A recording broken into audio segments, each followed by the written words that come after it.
It's 11:59 at Radio Free America, and this is Uncle Sam with music and the truth until dawn. Right now, I got a few words for some of our brothers and sisters in the occupied zone. The chair is against the wall. The chair is against the wall. John has a long mustache. John has a long mustache. It's 12 o'clock, Americans, another day closer to victory.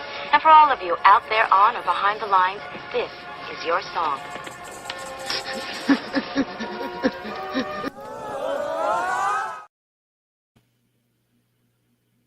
All right, welcome everybody to our Daily Gun Show. Come to you live every weeknight at midnight Eastern, and we talk about guns for an hour or so, depending on the night. Our goal would be to talk about guns all night long, go for a 3 plus 4 hour, 5 hour show.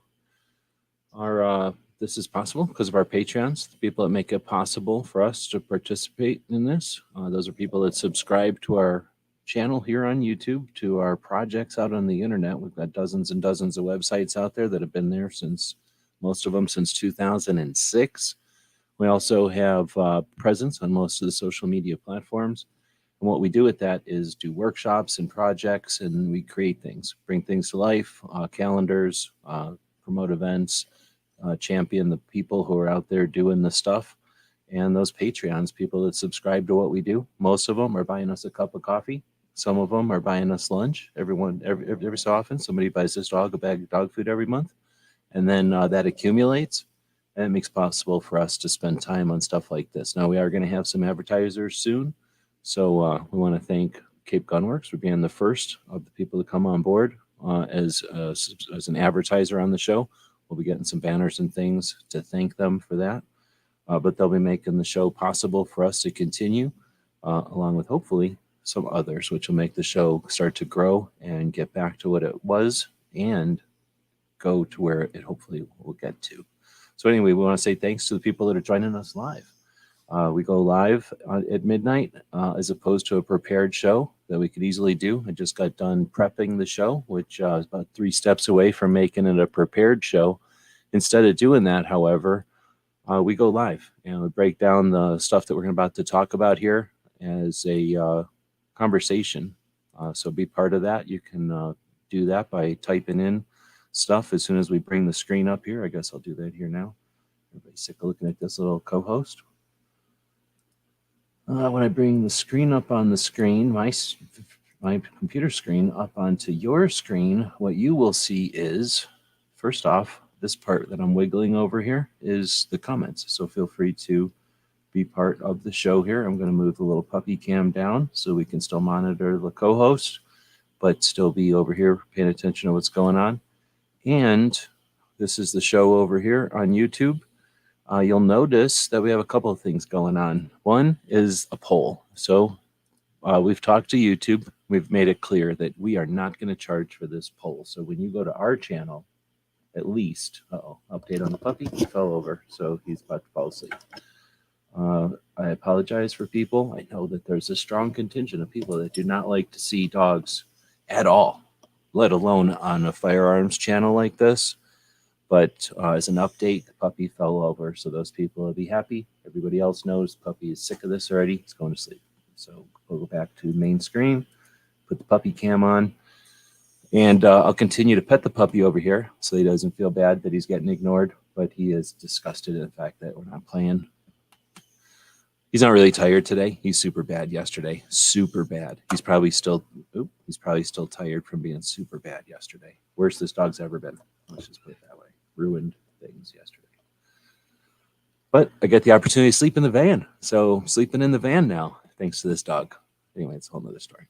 So we have a poll going. Again, I mentioned it to YouTube, and I said, look, people on our channel, they deserve a free poll. So you can go participate in this poll tonight, and it's absolutely free. So feel free to jump over there and participate. The question this week, as it is every single week, is the same question. How was this week for the Second Amendment, for 2A? Not for guns, not for the gun community, which is important, right? Those are super critical things. In fact, we make the creamy center of this show the gun talk. But, the important cookie edges of this show are the Second Amendment and what it protects. So how was this week for 2A? Super critical week. critical and super critical, probably in some respects, but busy for sure. Difficult to keep up with. If you look down to the puppy cam, I'm showing you I got a full thing of coffee here. You would think, wow, that's some hot coffee because of all the bubbles in the top. No, complete ripoff. This is like barely warmer than room temperature. So I'm suffering over here. I miscalculated on my whole sticking my finger in my hot water situation and thought it was much hotter than it was. I'm now drinking barely warmer than room temperature coffee over here. But there's chocolate in it, so I'm not complaining that much.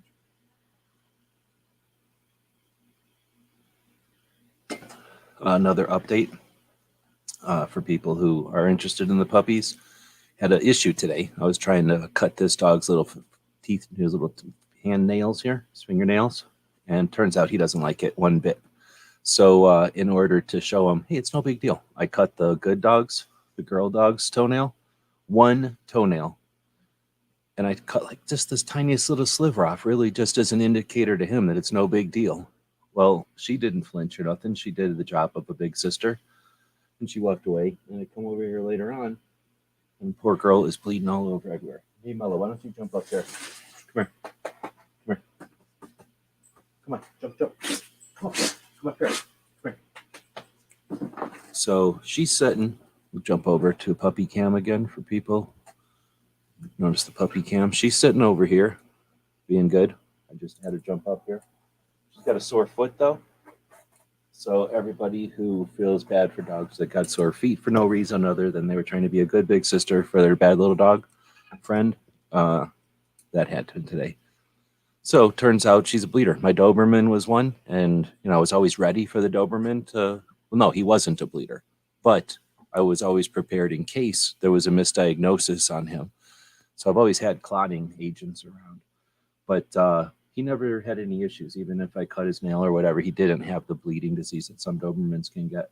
Anyway, I was always kind of prepared. This dog, I've cut her nails before, and she's never had the problem. I mean, she's bled before, but yeah, this one was a gusher. So she was pink for a while. All of her white hair got all bloody. It was pretty gross looking. She's all cleaned up now, and she's a good girl about it. But yeah, FYI, keep some cornstarch around. That's my go-to for if that happens on a dog nail. What I ended up using was a cap from like a water bottle, so a little tiny cup. Fill that with cornstarch. What's that? A tablespoon of cornstarch, and you can just kind of set the nail in there, and that'll work as a clotting agent, and it worked pretty quick. Once I figured out that it had happened, but she had been sitting there licking it and keeping it bleeding. So anyway, horrible situation caused by this puppy. Usually everything bad is from this puppy, but we'll keep him as a co-host for another week. All right, sorry for the side topic. How was the week for 2A? That's the question. How was the week for 2A? So that's the poll out there. The poll is for the people that join us live. I'm going to go say hey to the people that are joining us live. I think there's something wrong with my StreamYard, as Gizzard had said earlier. I think there's more than 3 people watching tonight. So we're going to go say hey to the people that are joining us on the part that I'm wiggling.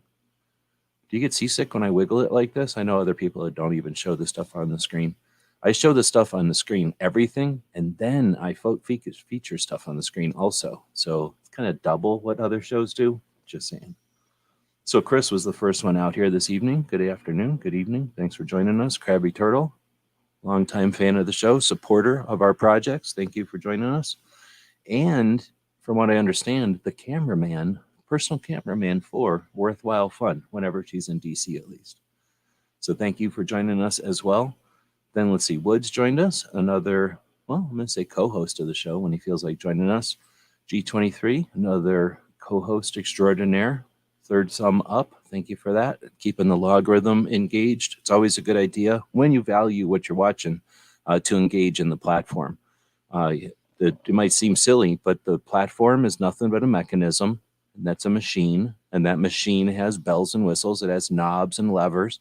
One of those is the like button, and by engaging that, you're actually giving the person who's creating the content an advantage in the system. So if you value what you watch, it's worth your time to click on the little thumb thingy on this page. Sometimes it's a like, sometimes it's it's probably not a flag. Sometimes it's a star, But whatever it is, and it also is a morale boost for the human on the other side of the line, or, you know, the co-host, whatever that co-host might be. He doesn't know what a thing is, but since I give him a pat on the head, every time I see somebody say, give that co-host a pat on the head, that's a way for him to realize that there's some reason for me to talk at the wall like this for a couple hours each night. So worthwhile fun, we mentioned, and I think that's everybody. So if you're out there, how would we know unless you use your keyboards, your fingers? Here's how you use your finger. You wiggle on your screen. Most people are using a screen these days. You just wiggle on there, and then eventually words are going to come across the tubes, and we'll be able to see that you're out there. How can people not like dogs? Yeah, I know. I've been told literally by people that get paid well more than I do, like 5 times more than me, that you shouldn't have a dog on the screen. Let's see. YouTube isn't showing me when videos go up live. They're still saying upcoming. Oh, interesting. Maybe they're having some issues. Oh, let's see. What time of year is it? Oh, yeah, definitely. So if you don't know, YouTube is a place, right? It's been around since a while. I jumped on it in 2009, and I've been using it more than daily. Like, I'm constantly on it since about 2009. Honestly, I really like the platform. I worked at AOL back in the day, and I knew what videos could do. I'm on the backbone of the internet in Tucson, and at AOL, we had some really, really, really, really fast internet lines. And I saw that stuff back in the 90s. So I knew what the internet was going to do. So when YouTube finally caught up and allowed video, and the people that had high speed at the time, which was maybe 30 reaching 50% of the people back then, it was super cool to see YouTube roll out. So anyway, so I've been here for a long, long time. And anyway, I was saying that over the years, I can definitely tell that this time of year, March through July, is when they do everything that they're going to do, yanking things around, changing things, resetting things. This is the time of year that people use the internet the least. So at least typically. So this is when we're going to see the stuff that YouTube's going to do. So I wouldn't be too concerned if you see weird things in YouTube during the spring. Just putting that out there from somebody who's been on YouTube almost daily since 2009. Not a big deal. Don't worry about it. Things change, but they change back. You know, things get deleted, they get replaced. The things are weird, but they are in flux, and they usually know about it. All right. So anyway, how can people not like dogs? I don't know. There are people out there. They're allowed to. It's free country, I guess. Byrne is out there. Good evening. G23. I think I also said hey to him earlier. Because somebody ruined the bed. Literally ruined my bed. I don't have a bed anymore, so I've been sleeping in the van because I can sleep out there. Belly rub. It's a belly rub for him. Even though he's sleeping, he don't care. And then Defense Dad is out there. Does everybody know about Thunder on the Prairie? If you don't, you should. This dog is going. I can't afford to go because they refuse to pay me to go there. So what I'm going to do is get one of them flat rate boxes and put this dog in there. Tape it up. I'll put a little dog food in there, this wet sponge, and then ship it up there, like 3-day. I'm not going to go crazy with the shipping, but 3-day. They'll be all right for 3 days, with a wet sponge and some food. And then when they get there, feed them, right? And then let them run around or whatever. And then when you're done with it, if you want to send them back, that's cool. Thanks.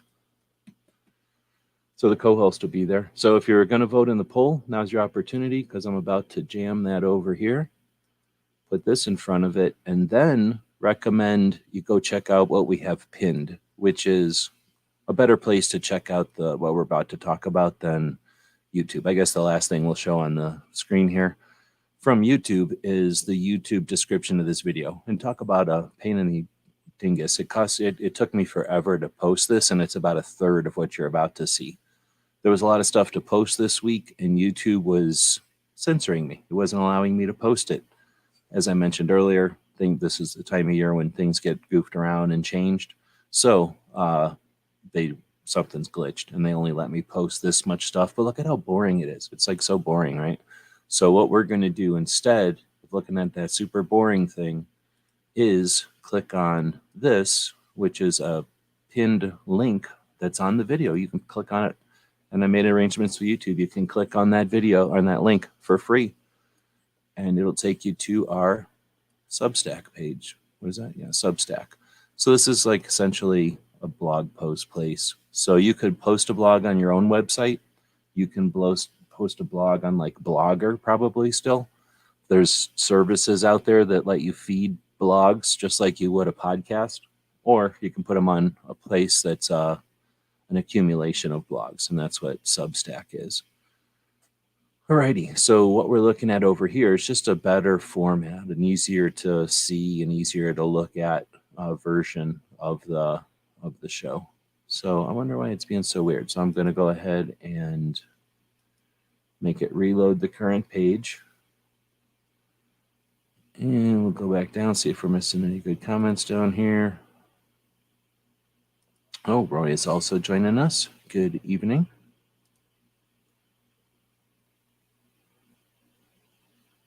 All right, I don't know why it's loading so bad. Normally it loads good. Probably my internet's slow tonight, but we're not going to see so many pictures. I guess we'll have to do without the video previews. Lame. I'll try to refresh them one more time, see what happens. Right, it's not going to. I'm looking at my internet. I'm pretty sure I paid my internet bill. Wow, now it's not even loading the page. All right, so we're just going to act like it's loading good, and we'll zoom in so you can at least read it. And let's take a look. So I try to put bullet points at the beginning of the show, and this week I thought to myself, hey, why don't I put in what's going on in the different states, since I can barely keep track of all that, right? So yeah, good luck. There's at least 3 things going on in Colorado that I'm aware of. There's 2 things happening in Michigan that are really 7 things. There are still 2 things in Minnesota, if I understand this correctly, that are looming, although there were 5 to 7 that were headed just as of earlier today. And then in Missouri, there are 3 things on the agenda, on the board. In North Carolina, their governor vetoed, so shut down some stuff. Yeah, I'll do that. Shot down some stuff. And then, let's see, we got Tennessee. Has like 2 good things and a whole bunch of anti things that happen or are happening. And then Washington, nothing big is happening in Washington. It's no big deal. Washington State, is having some adjustments that they're making. So we've got, and then I don't even have New Jersey, Connecticut, because I didn't have time. I ran out of time, and YouTube would barely let me post what I did. But we got Connecticut potentially, Colorado, Michigan, Maryland. Is Maryland in the mix? Krabby, let us know. Minnesota, Missouri, North Carolina, Tennessee, and Washington. So a lot of stuff happening. A lot of people are thinking about these in different ways. Let's put it that way. So there's a lot to go on. I'm not going to be able to keep you up to date on it. It's just too much. It took me most of the day to come up with a good chunk, not most of the day, a good chunk of the day to come up with that list. Along the way, I did find something about the Republican-backed gun control that happened in 2022, last year. They call it the Bipartisan Safer Communities Act. That's the one that spent billions and billions of dollars on gun control. So the first pile of that money is getting distributed. $4.5 million to Colorado, $2.5 million to Connecticut, $1.5 million to Delaware, $5 million to Maryland, $13.3 million to New York, $5.3 million to New Jersey, $1.2 million to Rhode Island, and $5 million to Virginia. So, there's a lot to take apart there. Are they spending that money in those states strategically? Were certain states told to ramp up or ramp down? Were these states in competition with each other, or are they working in, in collaboration? lot to look at there. Here's a link to the actual program if you want to go check it out. And you can thank Republicans who gave that as a compromise last year. We talk about compromise all the time and how we won't do it. So are we going to hold people accountable, or say, well, all right, so that's the bullet points. There's a lot going on there. It's a mess, and it ain't getting any easier. So it's not nobody's gonna try cleaning that up. Some of the people like to see these things go through so they can fight them in the courts. Some of these things are stuff that people like to go live and watch and get tons and tons of super chats and money. Was it saying 10,000%, which is mathematically unsound? They spent dollars on purpose there in these states, you mean? Yeah, but I mean, why Virginia and like why New York, right? Why Maryland? Is Maryland such a big state? Is Rhode Island even, you know what I mean, compared to Washington? Why isn't Washington on here? Are these the states where there were people waiting for that Republican gun control money? I don't know. I like to call it Republican gun control because a lot of people act like if you vote for Republicans, you won't get gun control. This is gun control at a massive level. And if you wondered what it's like now, are you concerned about what it's like now? Well, think about what it's like when the antis, who all this money is going to with this tax money, it's been being printed, I guess. I don't know where this is coming from. They pulled this money out of their butts, coming from our wallets, and it's going to fund gun control. So whatever we're dealing with today, it's a good time to get our act together because this is just more funding for it. I don't know where New York gun control money goes, but 13 million of it is about to get spent. So, I mean, it's possible that that's all going to go to just somebody's slush fund and get lost. Be great. But if even 3 million of that goes to effective anti-gun propaganda, it's a lot of money. It's a lot of tax dollars to spend on this stuff. One way I look at this too is in these particular states, those are the places where people who are just doing their thing have to now kind of match that amount of influence. Krabby is saying maybe that's where the reps were easier to influence. I don't know if these are payoffs. I don't know. I'd like to see somebody who knows how to investigate and knows how to scrutinize this stuff do that. You know what I mean? Like we need that hero, don't we? Just telling us platitudes is old. Just welcoming new gun owners in and showing them around is nice and it's friendly, but it isn't stopping this kind of attack. This funding was happened because of a rift in the society where people think guns are violent and bad, and they think people who like guns must be violent and bad. And because of that, they were able to say something about safer communities. It's messed up. This is stuff that can be affected through awareness. We don't have to do massive things here except take out the legs from the people that are using this stuff against us. And this was a major threat and then a compromise to do something instead of the looming sword. Really weak ass strategy on the other side, and we not just fell for it, but we paid for it, literally. So this one is worth some attention, and I'm wondering who's going to be bringing this up and scrutinizing it. All right, I'll quit rubbing our faces in it. Maybe reinforce where the corporate donors. That's what I sort of think. I just don't know who the players are, and and then who's going to follow this money. I mean, it's money, so it's going to be pretty easy to follow. I would think $1.2 million for gun control in Rhode Island, right? There's just how much can there possibly be in Rhode Island that's not going to get hidden.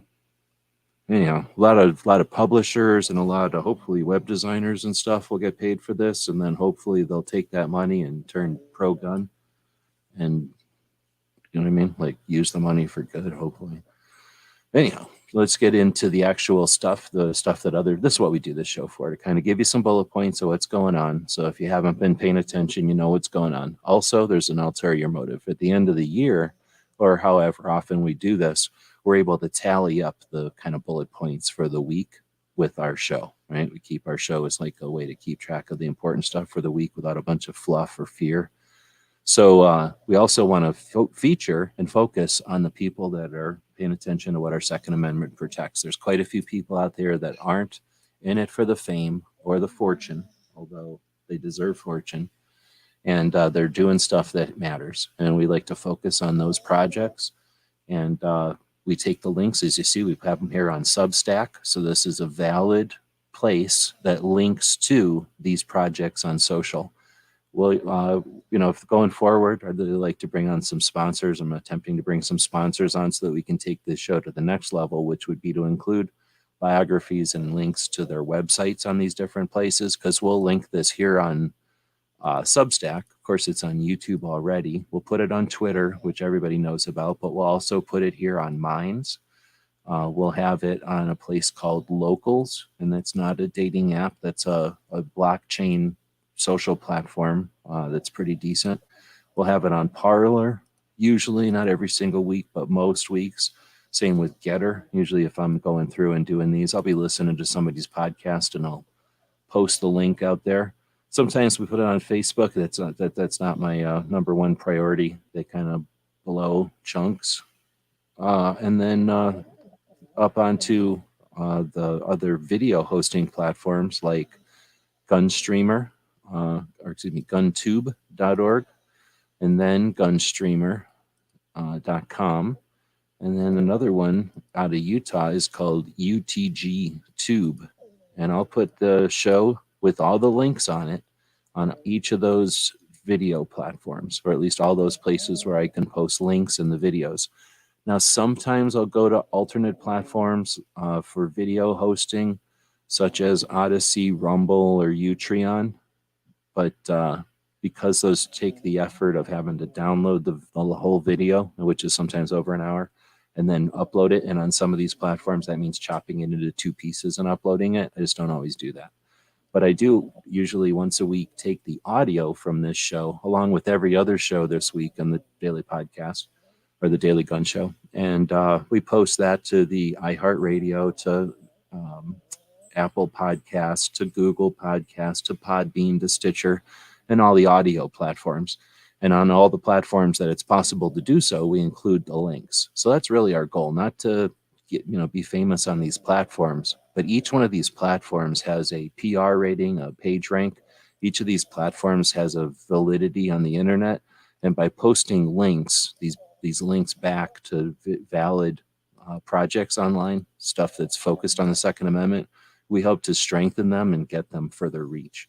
So it's a worthwhile project. It isn't something that gets a lot of likes or views. So we do appreciate the Patreons and the sponsors that make it possible for us to put this effort in. And then, of course, we go live for an hour or so to chat about it. All right, so let's get into the shows that are focused on what our Second Amendment protects in different ways out there. And as you can see, this is all riveting for our co-host.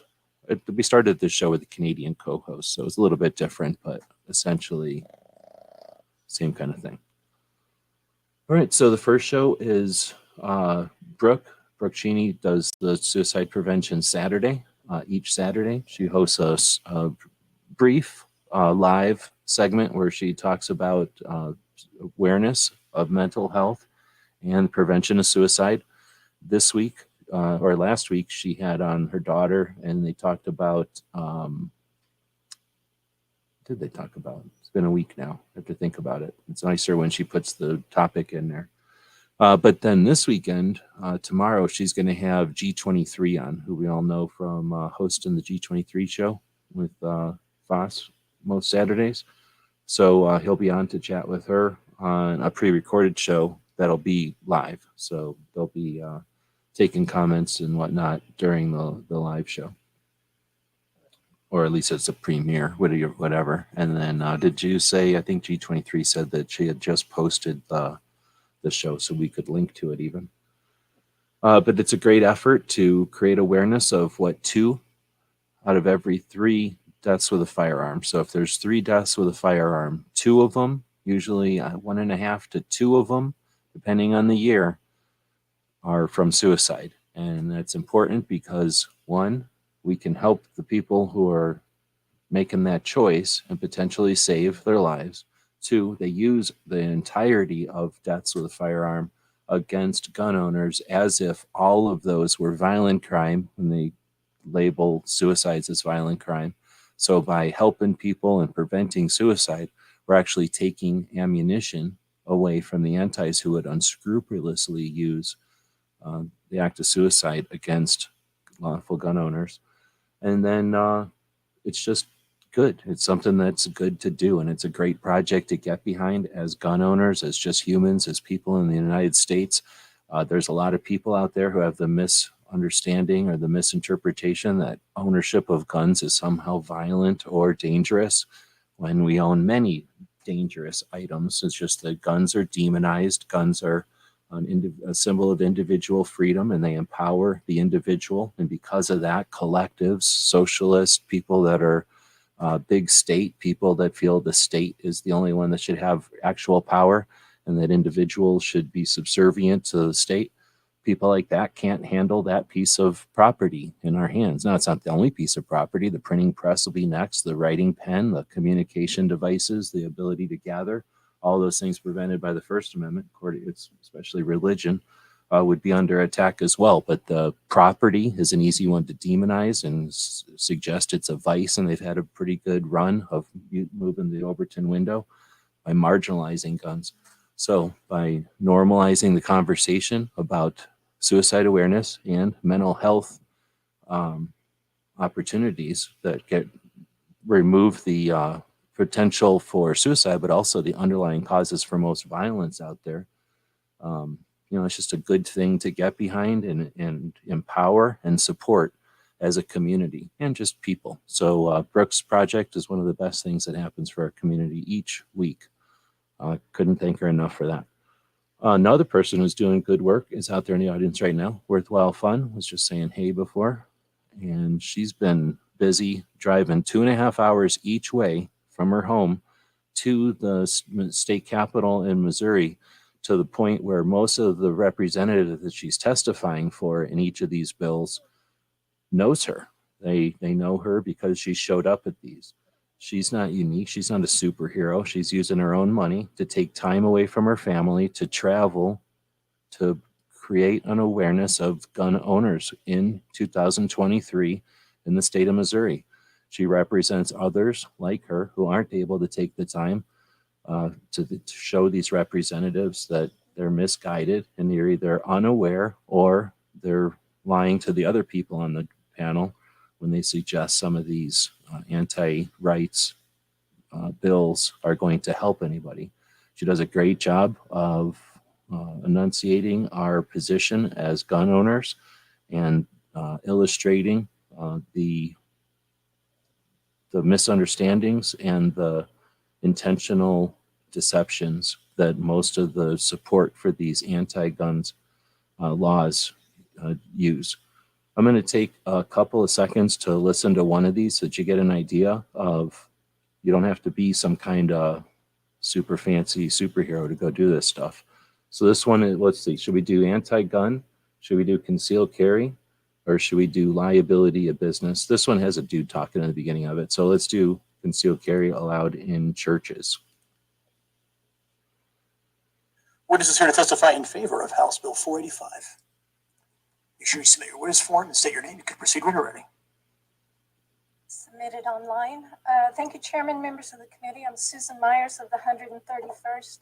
And as someone who carries concealed, not only for my own protection, but also as that of my church family, as a leader of our volunteer safety team, I am in wholehearted support of this bill, and I thank the sponsor for continuing to shepherd this legislative change. Many opposed to HB 485 argue that the state should not enact regulations interfering with church control or separation of church and state. But what they are missing, whether intentionally or not, is that the bill indeed does just exactly what they proclaim to wish for. The mention of churches and other places of worship would be removed from current statute, thus leaving it up to each church to act as any and every other private property has the right to do, decide for themselves whether or not to allow concealed firearms in their place of worship. And since permitless carriers get treated like second-class citizens around here, I want to personally add that the ban on those without permits has had a direct impact on who I am able to utilize as armed team members. I organized a concealed carry class, and I watched everyone that participated qualify. I know who's capable and who has the right temperament, but due to some being unable to afford Greene County's higher fee, they have yet to obtain the permit. They have to go on the background check to be part of our team anyway. So your statute is standing in the way of my ability to select the best persons to serve in this vital role, and I have a problem with that. While I would be pleased to continue sharing reasons that I hold my stance, last June's Bruin decision by the Supreme Court clearly spelled out that I no longer have to do so. The court held that a restriction of gun rights may be upheld only if the government can prove it is part of a historical tradition consistent with the Second Amendment. Given that at the time of our founding, there were actual mandates for men to bring arms with them to church to protect the people, I don't see it faring well if the current statute were to be challenged. And that's before even touching on how it might violate the First Amendment's religious implications. As an example, last December, Judge John Sinatra of the Western District of New York found the state's ban unconstitutional. In his Second Amendment analysis of New York's church ban, Sinatra found, "No proper analogy to sensitive places exists in this case," he wrote, "and the nation's history does not countenance such an incursion into the right to keep and bear arms across all houses of worship across the state. The right to self-defense is no less important and no less recognized at these places. The Constitution requires that individuals be permitted to use handguns for the core lawful purpose of self-defense, and it protects the right outside the home and in public." Thank you for your testimony. Are there any questions for this witness for the members of the committee? I'm assuming there were no questions, but you can see from watching that short 3 minutes who was, because of the way that Missouri does their recording of the testimony. I thought that's pretty cool. You get to see both the person testifying and then the people who they're testifying to. So first off, it's at least cool that most of the seats were full. That one dude who was getting mad the other day isn't there, unless he's not there. And then this is all, this lady was sitting in back last time. I don't remember, but I think these two guys are the same. That guy might be the same. Well, I guess these guys are the same. So this is more people that were in there before, and there's, I don't know, 3 or 4 of them. You kind of see who's paying attention throughout the thing. And I was just going to say, just for FYI, you can also watch this lady's completely using her laptop. So FYI, be aware of, like, there's cameras on the world. And just because you're doing something and nobody in the room is looking at you doesn't mean the rest of the internet isn't looking over your shoulder at what you're typing and where you're going. I mean, you could see just about everything on her laptop through that whole thing. And I'm assuming that means through all of these. Worthwhile fun is saying there was one question, but it was convoluted and lengthy. Okay, so it's just you didn't include it in the thing, in the video that you posted here. So G23 posted a link. I have this link to Clover and Ghost right now. So I'm going to show you what you can do. So first off, you can go back over to the video, and that gives us a chance to look at the poll. We do have a poll going. Right now, most people are voting for Good Week for 2A. That's interesting. And then 36% voting for Great Week, 55% Good Week, and 9% for Bad Week. With all the stuff going on, 9% for Bad Week, 55% for Good Week. So interesting. We'll keep the poll going. But down here, let me just try to close that. Down here, we'll go look for that link that G23 just put in here. And that is for tomorrow's show with Brooke. And whenever that opens up over here, wow, see how slow my computer's going? Do I blame the co-host? No. I don't know why I'm blaming on this one. We'll blame something. Let's blame Nancy Pelosi for this, because it's taking so long. So now we're going to take the link here. Live in 20 hours. That's close enough. I think we got the right one. Now we're going to go in and we're going to edit the video that we're in right now. Don't be scared. It's okay. We're just going to edit the video right off from under you. It's like if you were sitting in stadium seats and I just walked underneath the seats. It's no big deal. It just might feel a little uncomfortable. And then I'm going to go to customization over here. And where it says redirect, sorry, Ghost and Clover, got moved over. Oh, maybe not. Look at what happened. She has her privileges enacted. I've asked DJ multiple times about this, but unfortunately, Brooke is not willing to find the place where she can turn this on, I guess. I'm clicking on it a bunch of times like a spaz, and it still ain't letting me. So there's nothing I can do. I can't do it. Can't do it. So let's just act like nothing ever happened. And let's go back to here. And let's open this up and just act like that never happened. But if you ever meet Brooke on the street, say, hey, lady, click it over so that people can link to your stuff, eh? And then maybe one day she'll go, all right, and then do it.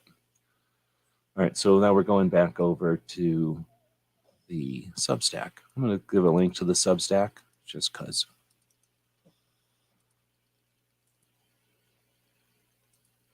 I look like I'm doing the I'm not a crook thing from Nixon.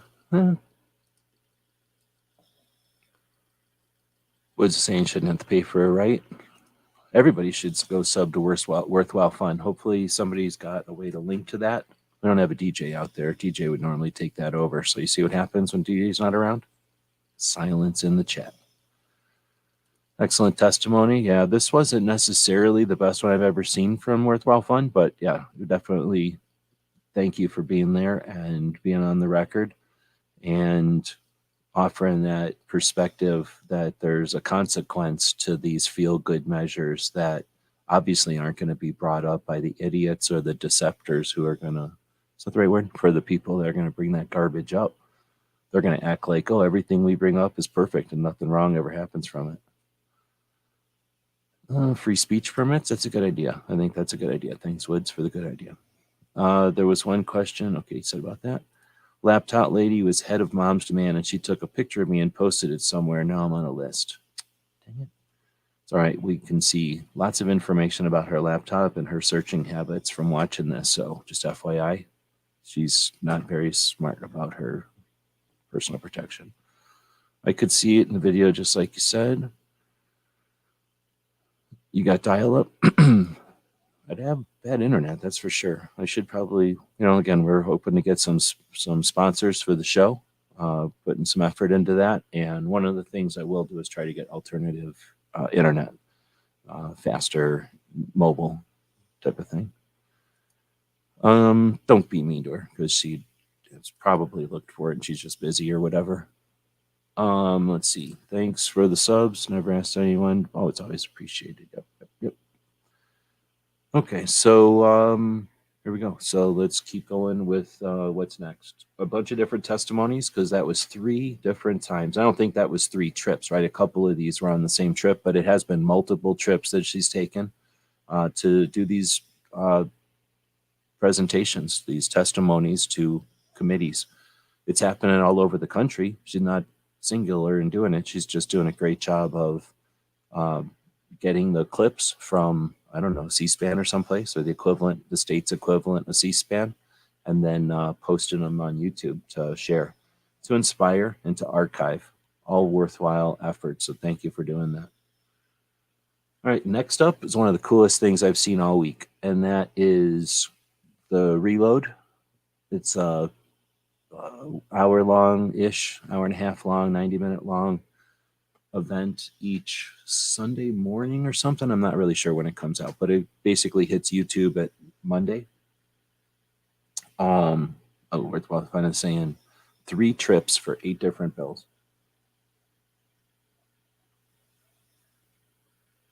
Again, much appreciated.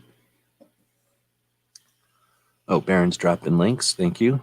And G23. Thanks, guys, for DJing the show up.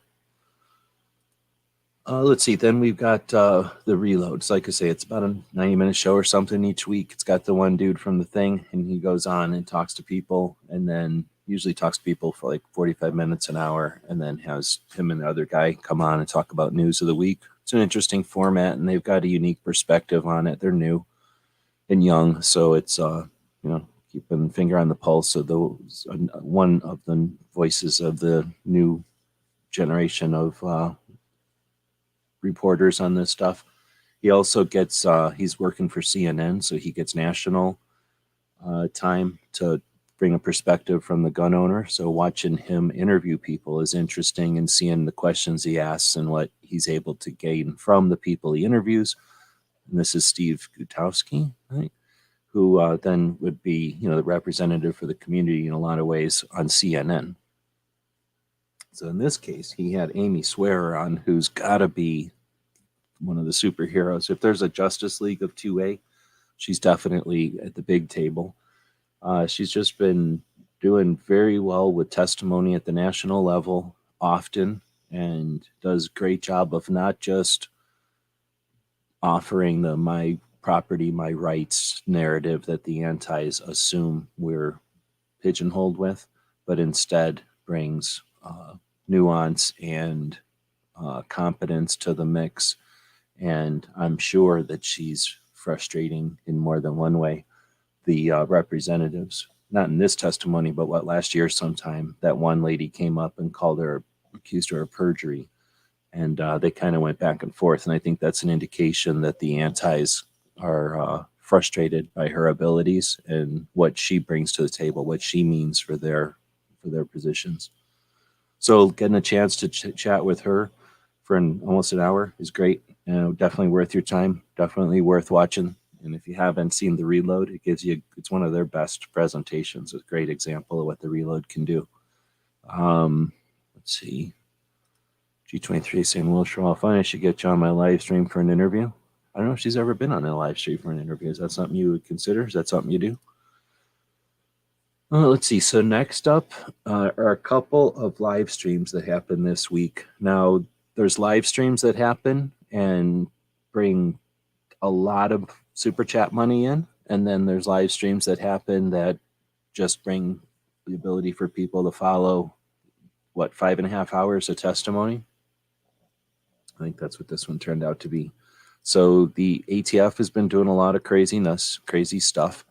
And some representatives brought them to task. And for 3.5 hours, there was this testimony where different witnesses were brought on to illustrate the affronts of the agency so that the executive branch can do what they're tasked to do, which is rein in or create the checks and balances on the executive branch. So you had Amy Swearer.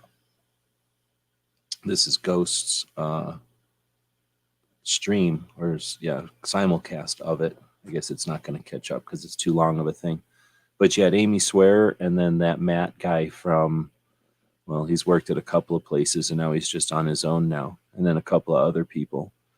And pretty interesting. I only got to see the last chunk of it.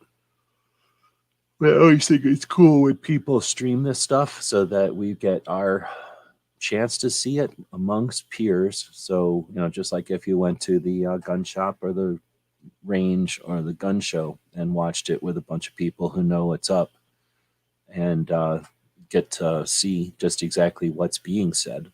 Because a lot of times the people that are getting this stuff or understanding this stuff are doing it by themselves. They don't get a chance to witness this stuff happening as a group. And there's probably something lost there. So I appreciate it when people do put this stuff up, even though there's giant channels putting it up to harvest super chat money with comments that are going by so fast that the best they can do is say, yeah, thank you for the super chat. Awesome. Thank you for the super chat. Thanks. Like no effective communications happening, no dissecting of the points or anything. evolution of the conversation, can take place. So again, thanks to Ghost and for keeping that available for the community. It's no small feat running a 3.5 something hour thing, especially on a channel like his, where he's efforting to make the channel better. That kills the channel. It kills the channel stats. And he didn't make. I'm surprised if he made any super chats on that. I wasn't there, but I can't imagine he made any super chats. So that was definitely a gracious service to do on the channel or with his channel. Then Barbecue did the same thing, except nobody cares about his channel because he rips off my show. So he kind of owes it to everybody to ruin his channel like this. But he did it for Pennsylvania, not for the whole country or nothing, but for the state of Pennsylvania, he'll do it. So I don't know how long this one was, but he went live. He was talking over his, so it's a little bit different. Sometimes when people just watch and let it happen, it's one way, and then another way to do it is to kind of chat over it the whole time, and yell and scream or comment or have discussions. Both are good. So this was that way. 4 hours, so it completely ruined his channel. I mean, his channel was ruined already, but now I guess he can blame it on this. Then we get into Minnesota, who had a rally today, I believe, rally tomorrow. They had a surprise. Was it a surprise testimony? I think it was surprise testimony for 5 or 7 bills that we're going through. It's hard to keep track. Like I showed you at the beginning of the video, you can go try to keep track yourself. Let's see, 1, 2, 3 happening in Minnesota that are still on the table, but I don't know if it was like 5 or 4 before that were shot down. So at some point, it says Todd Rathner, Firearms Policy Coalition. So does anybody know when that happened? Todd Rathner used to be the NFA something here in Tucson. So now or maybe Phoenix, but he's working, I think it's in Tucson. So now he's working for Firearms Policy, and now he's testifying in Minnesota. And you can see a Minnesota Gun Owners Caucus sweatshirt on the guy behind him. So testimony in, first we had testimony in Missouri, then we have testimony in national level, then we have testimony in Pennsylvania, then we have testimony in Minnesota. More testimony in Minnesota with Rob Dewar from this Minnesota Gun Owners Caucus, who did some testifying for like 3 or 4 minutes. Then it says victory, 4 gun bills dead, 2 to go. So they have 6 total. 2 more of them are still around. Then there's this guy from the diner or whatever it's called.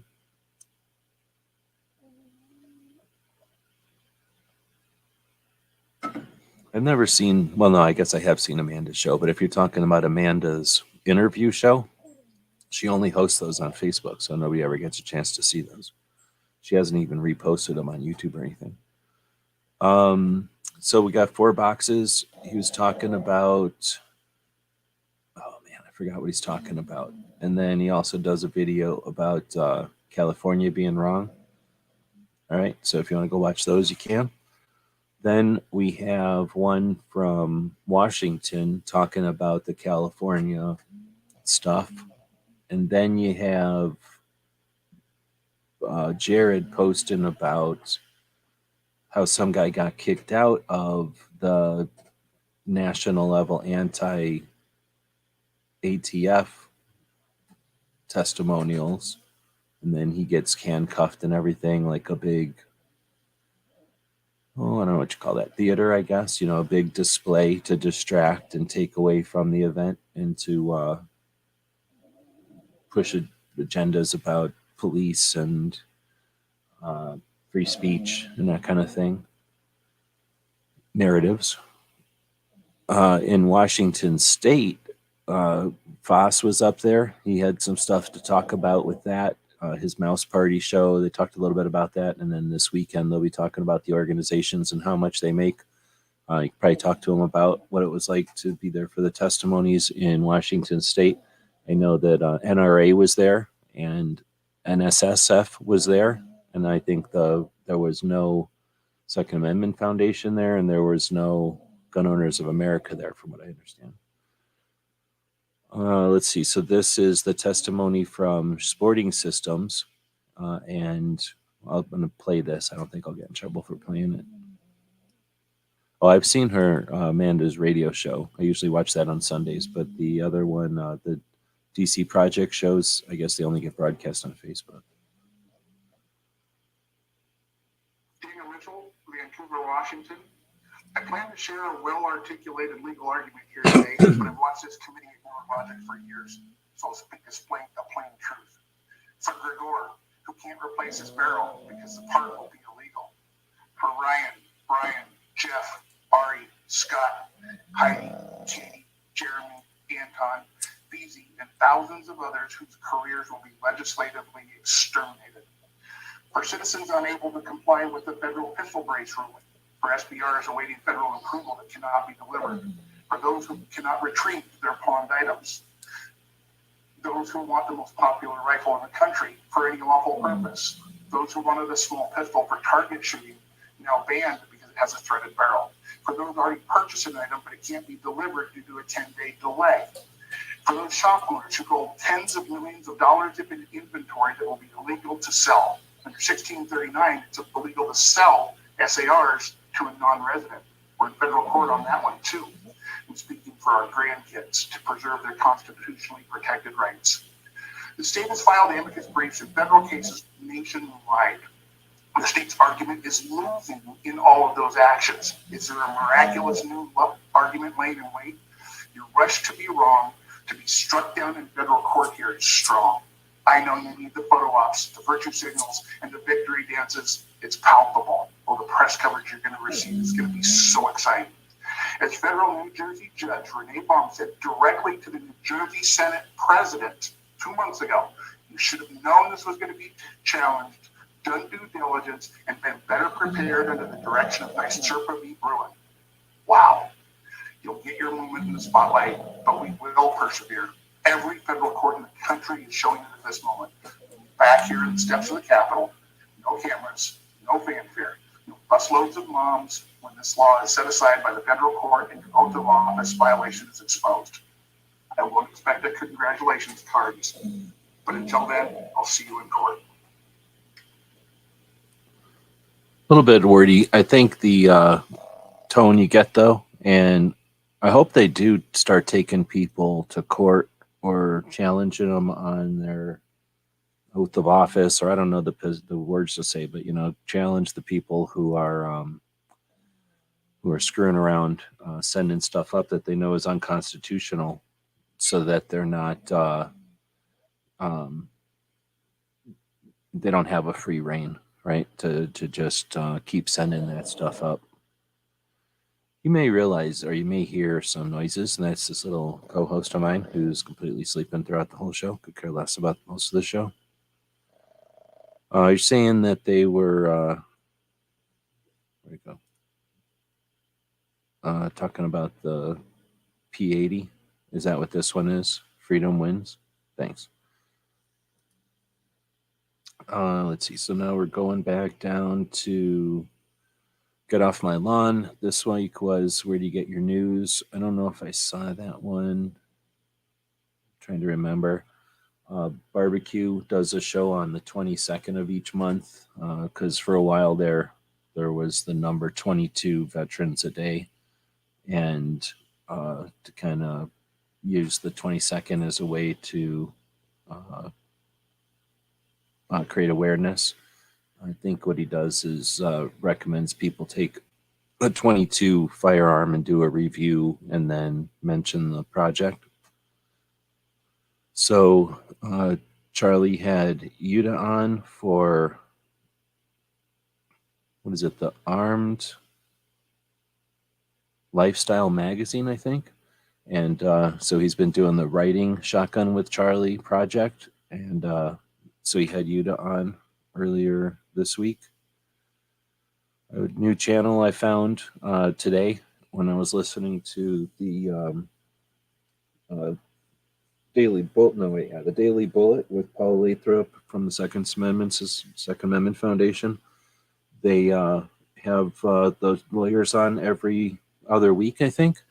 And the lawyer, Alex Booley, has him and his father have a law firm, and they had this project, Forge of Freedom. And it's one of the elements of the project is a YouTube channel, and they did this video on castle doctrine. It's not short, it's a lawyer describing castle doctrine, but it's thorough and describes the variety of castle doctrine interpretations or enforcement, I guess, in each state or in different states maybe. So I'm going to start incorporating these into the Minuteman University to help with the explanation of these different legal terms and elements. Let's see, the 2A cops posted a couple of videos this week. One talking about why police wouldn't, essentially why cops wouldn't be down with the Biden background check thing. Also, I guess he got a tax stamp. Let's see, then we have, this is from Minnesota. It's just a 48-second clip of this guy who's a representative from, I don't know, Minnesota somewhere. What is DFL? It's not Dallas, Fort Worth. It would be, man, I can't think of DFL. Anyway, so it's from some part of Minnesota. And he just essentially says some people are so dangerous, the police should be able to take their guns and then worry about due process. So, you know, the whole Trump thing, except from a Democrat more than likely. Yeah, I'm not sure what DFL means. All right, so next up is Jenny Thrasher, one of the Instagrammers I follow. And this is, I guess she's shoving her Instagrams onto YouTube. So I'm going to give you an example of why I like Jenny. This is De-Influencing the Shooting Sports, a series she's been doing. This one's part 3. I just saw a new take on the de-influencing trend where they de-influence non-material things. So instead of saying like what you don't need to buy, they say like what you don't need to do. So we're going to try this for the shooting sports. First one is shoot 7 days a week.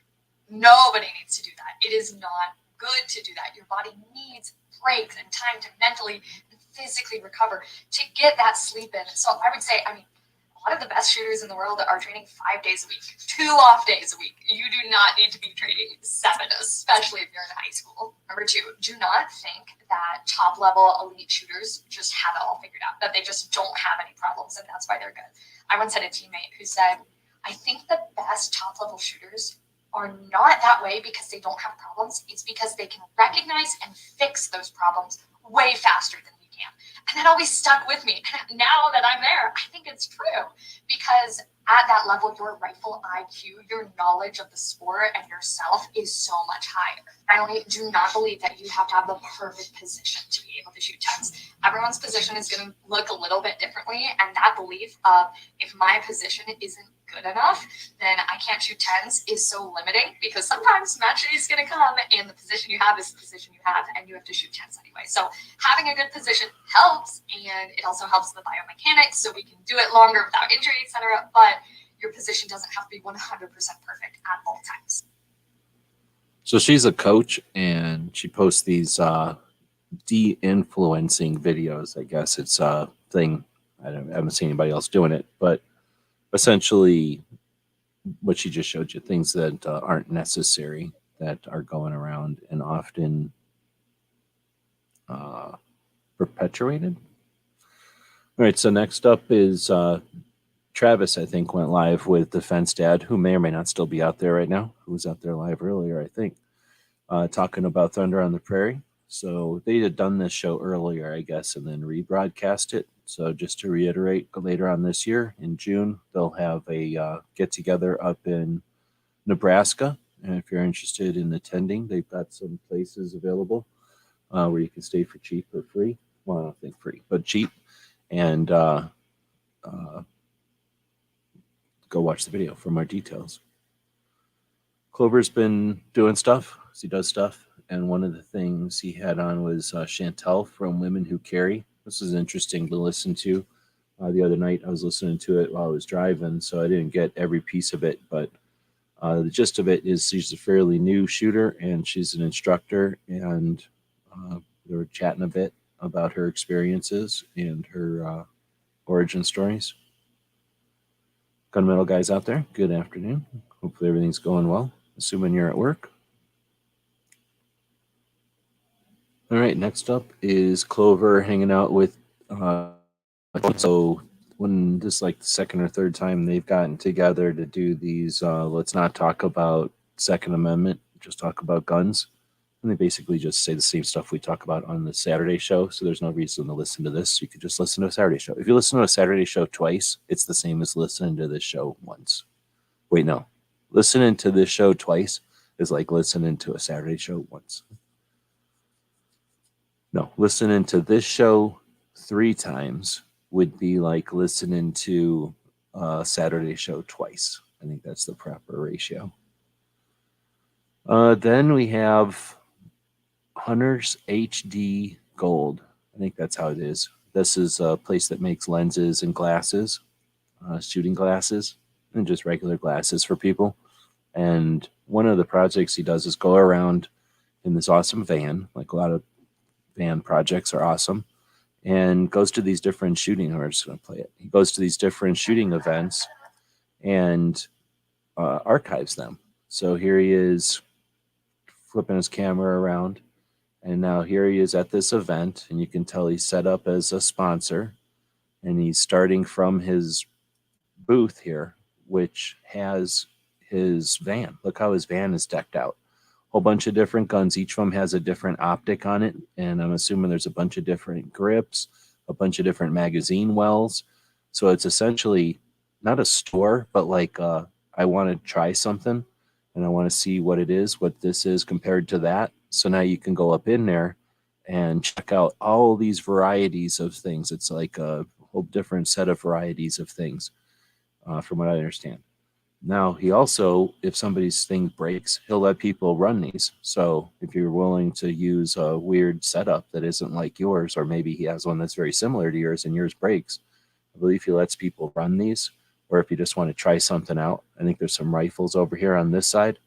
And then look at all them eyewears. So he's got all these eyewears, and I'm guessing it's the same thing. If you want to check those things out, he probably lets you wear them. And then he's got some other accessories and stuff. Anyway, it's a pretty cool setup. And then if he zooms back around over here, it's got a thing about 11 days without an accident. He's got all of these eyewear sitting out over here too. And then he's also got them cans of drink that I know he's a big fan of. So anyway, he shows you kind of his setup, but then the rest of the 2-hour video, he's archiving the World Pistol Shootout. And I think this kind of stuff is really cool because you can get the like flashy produced, like, you know, only the highlights type of videos, the DVDs. But this kind of stuff lets you really see what it's really like to be at one of these events in 2023. So this kind of stuff is epic and such a contribution to the community and to the future. I think this kind of stuff doesn't get enough recognition. Awesome stuff. Let's see. So then you got Cape Gunworks. So I mentioned that Cape Gunworks is going to be our first sponsor of this show. So thanks to Cape Gunworks for helping us out. Part of the Rapid Fire Radio Network. It's coming up. Stay tuned for that. So he had Pincus on talking about the PDN training tour, the Personal Defense Network training tour. I guess it happens March 15th through September 15th. You can tell on the whiteboard behind him there. I actually don't remember this part of the show, so. What's all this about? It's like cake. You can't have it too many times. What are we talking about? What did I miss? What's like cake?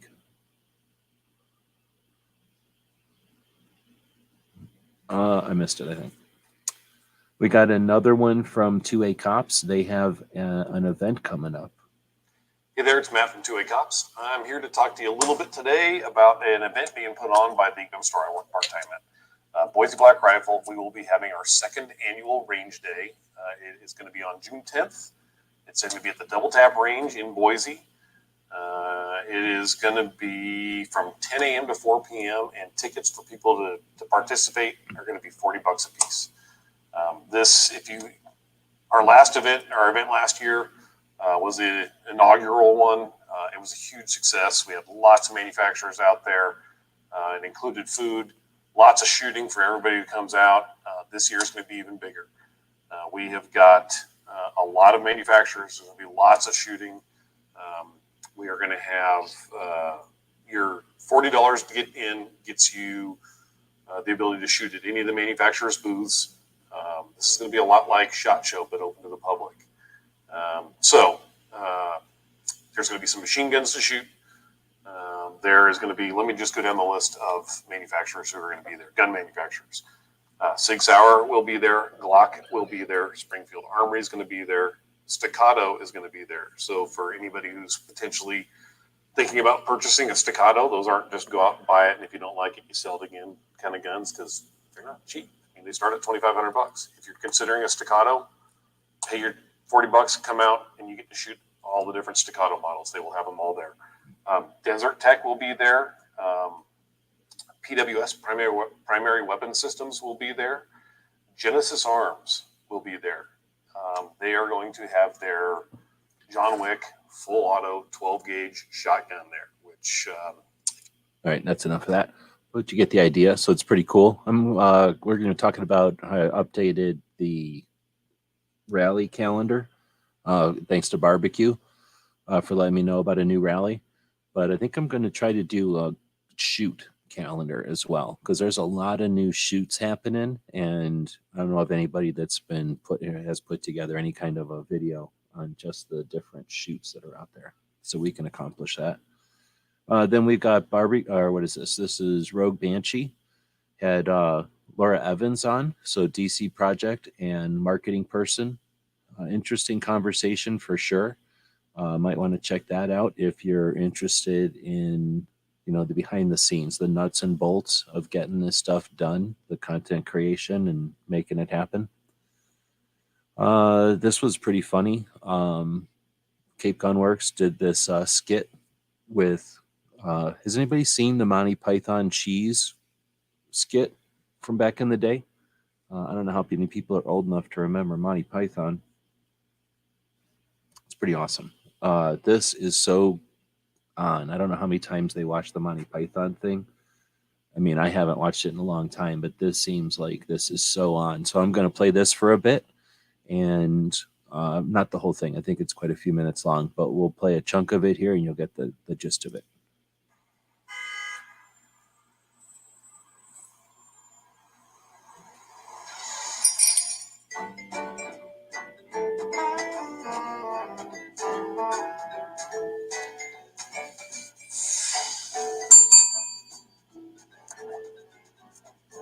Good morning, sir. I was sitting in the library just now skimming through the reloading manual by Hornady when suddenly my finger began to twitch.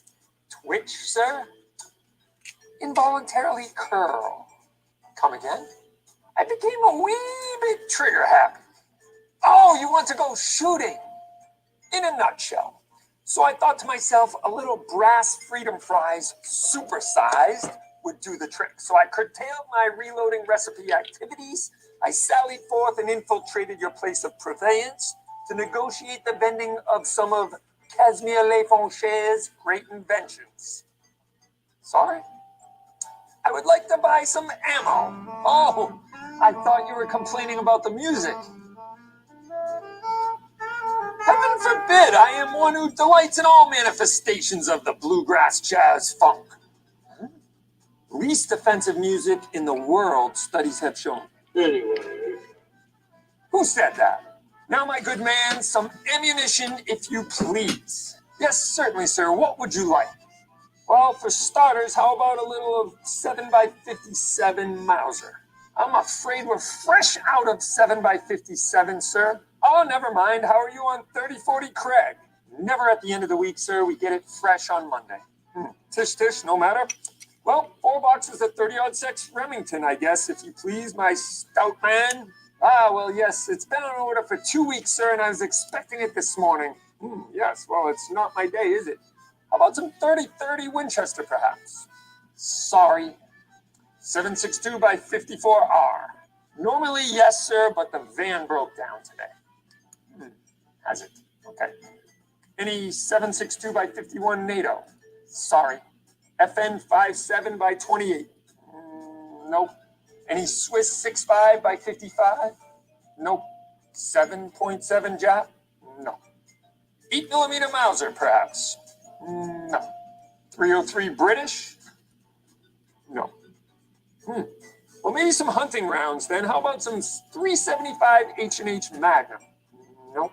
Some 300 Weatherby Magnum? Nope. 204 Ruger, perhaps? No. Any 6.5 Creedmoor? Nope. Well, how about the modern military marvel, the 5 point? All right, I won't ruin the ending, so you can go check that out.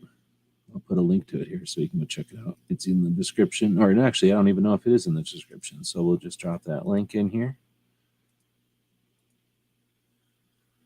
All right, then we have Meet the Pressers. Had Leroy on from Learn Defense. I didn't watch this one, but I wanted to repost it because I've been watching I've been wanting to watch Meet the Pressers more often. Let's see. Then we have the national, or I should say, the Liberal Gun Club is having their national meeting in October.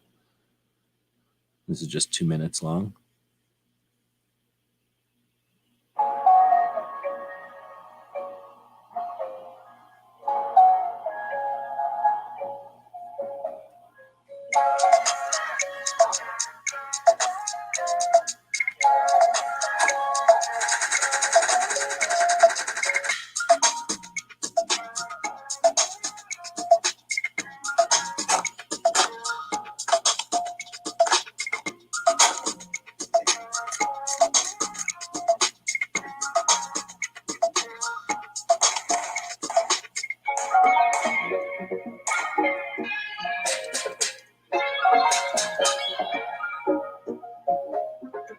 Right, I don't know if I can play this music, so this is pretty awesome. So let's take another look at this. It's just a minute something long. So first off, Liberal Gun Club's worth your attention.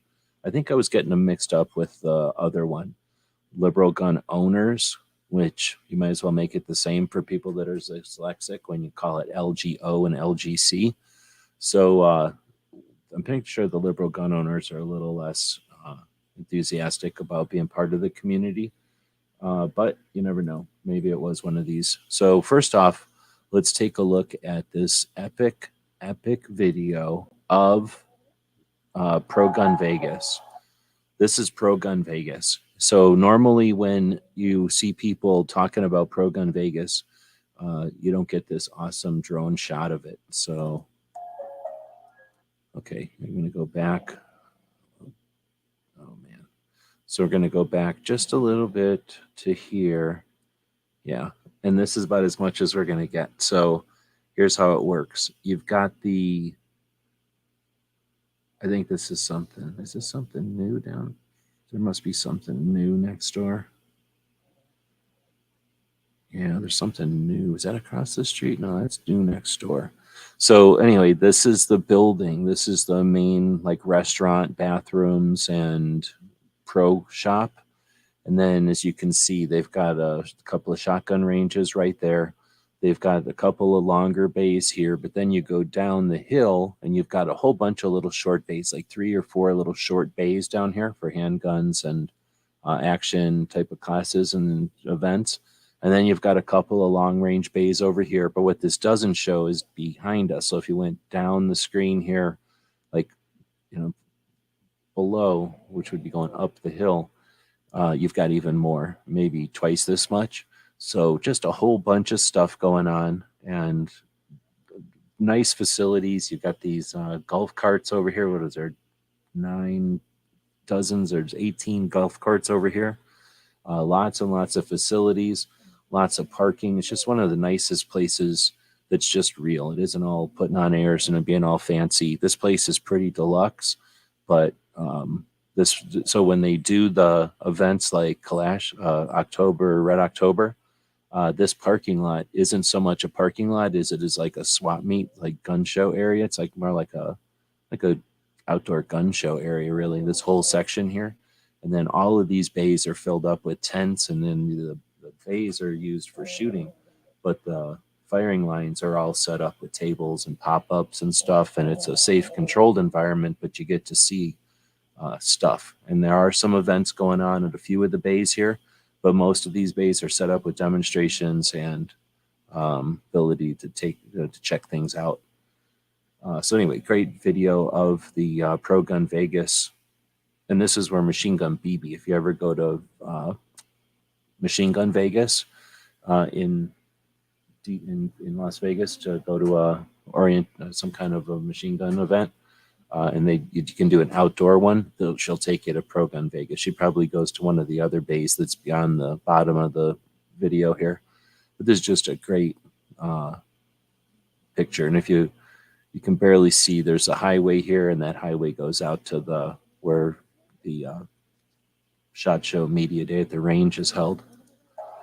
All right, so then this is just some more pictures of it and some cool, I got to turn the volume off. They got some cool videos of the different bays, and this must have been where they did the event last year, and you get an idea of the scale and the kind of people that showed up and what they were doing. And the weather, right? You get a cool idea of like just the experience. So great presentation, great editing and everything. For people that are interested in content creation, check this out. This is great familiarization and orientation to the community. And of course, this is a welcome video. I wanted to pause here because they're even welcoming to 9mm shooters. If you're a 9mm shooter and you need some help shooting, you can feel comfortable shooting. Even your style of shooting is welcome. So 9mm shooters, no problem. Your style of shooting is good to go here. I can't even imagine what that was. So I guess I'll just let you watch the rest of this one on your own. But I'm going to be putting that into the calendar. I don't know. I would go if I had unlimited funds and I could drive all around. I would put it on my list of things to experience. But what is it, October? Let's see if I refresh the whole thing. Oh, they were shooting a fire pole. It's like one of the earliest of guns. That's pretty neat. Anybody can make one of them out of some metal. Maybe that was a bad idea. It's just how bad is my internet connection? It took all this long just to get the videos to pop up. I probably shouldn't have refreshed there. All right, so the next one is me, and I'm going to complain. So if you're one that doesn't like me to complain, go ahead and shut this off and walk away. NSSF. What's up with NSSF? They posted this video. Why is parallax adjustment important? Rifle scope tips with some guy, Ryan Kleckner. Right. Well, I don't know who Ryan Kleckner is. He might be super good. Parallax? I don't know. You know what parallax is? Okay, great.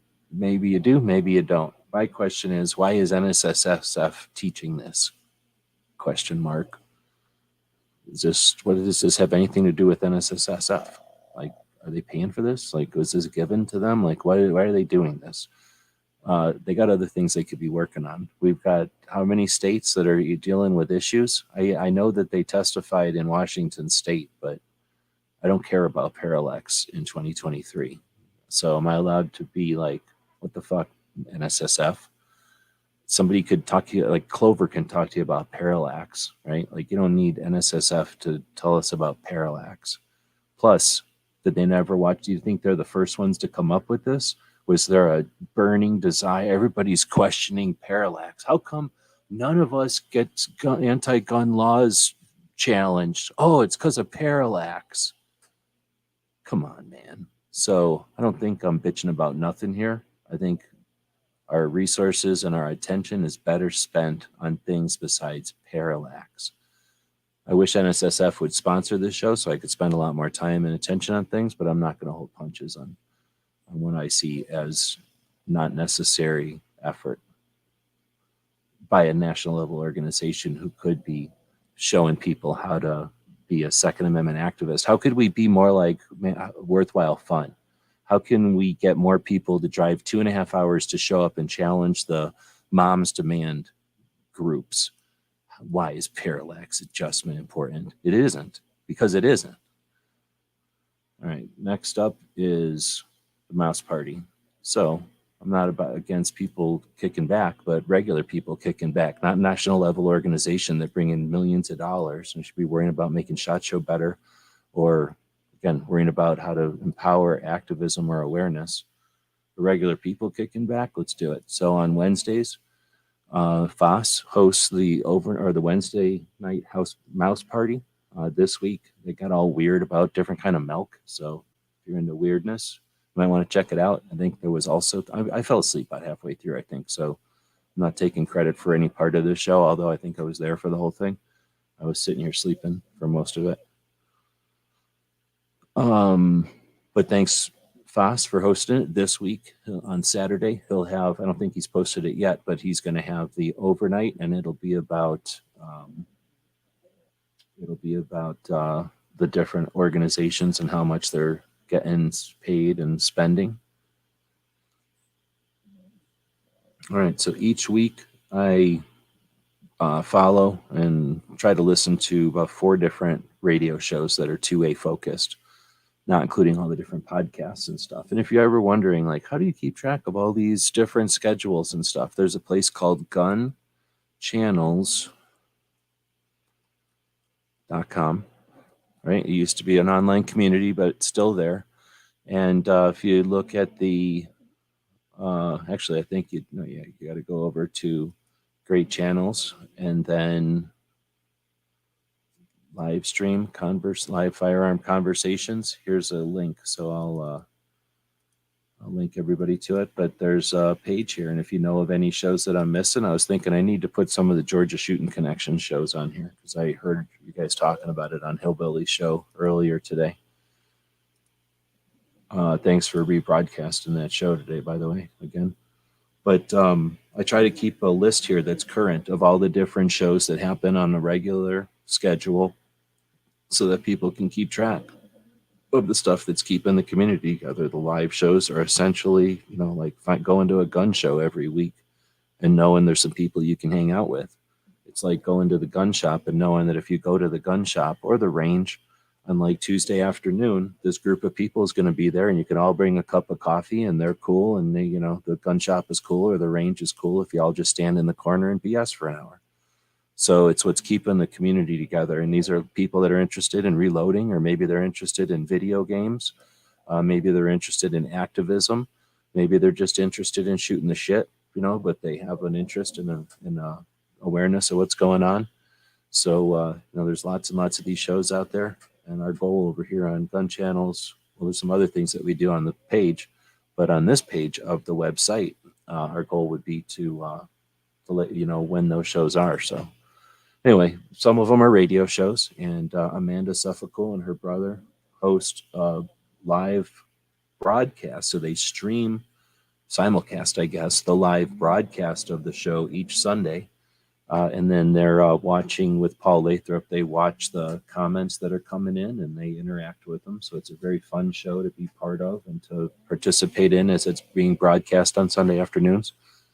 I can't tell you the time because I don't know off the top of my head. It changes for me. It was like 3 and then it was 4.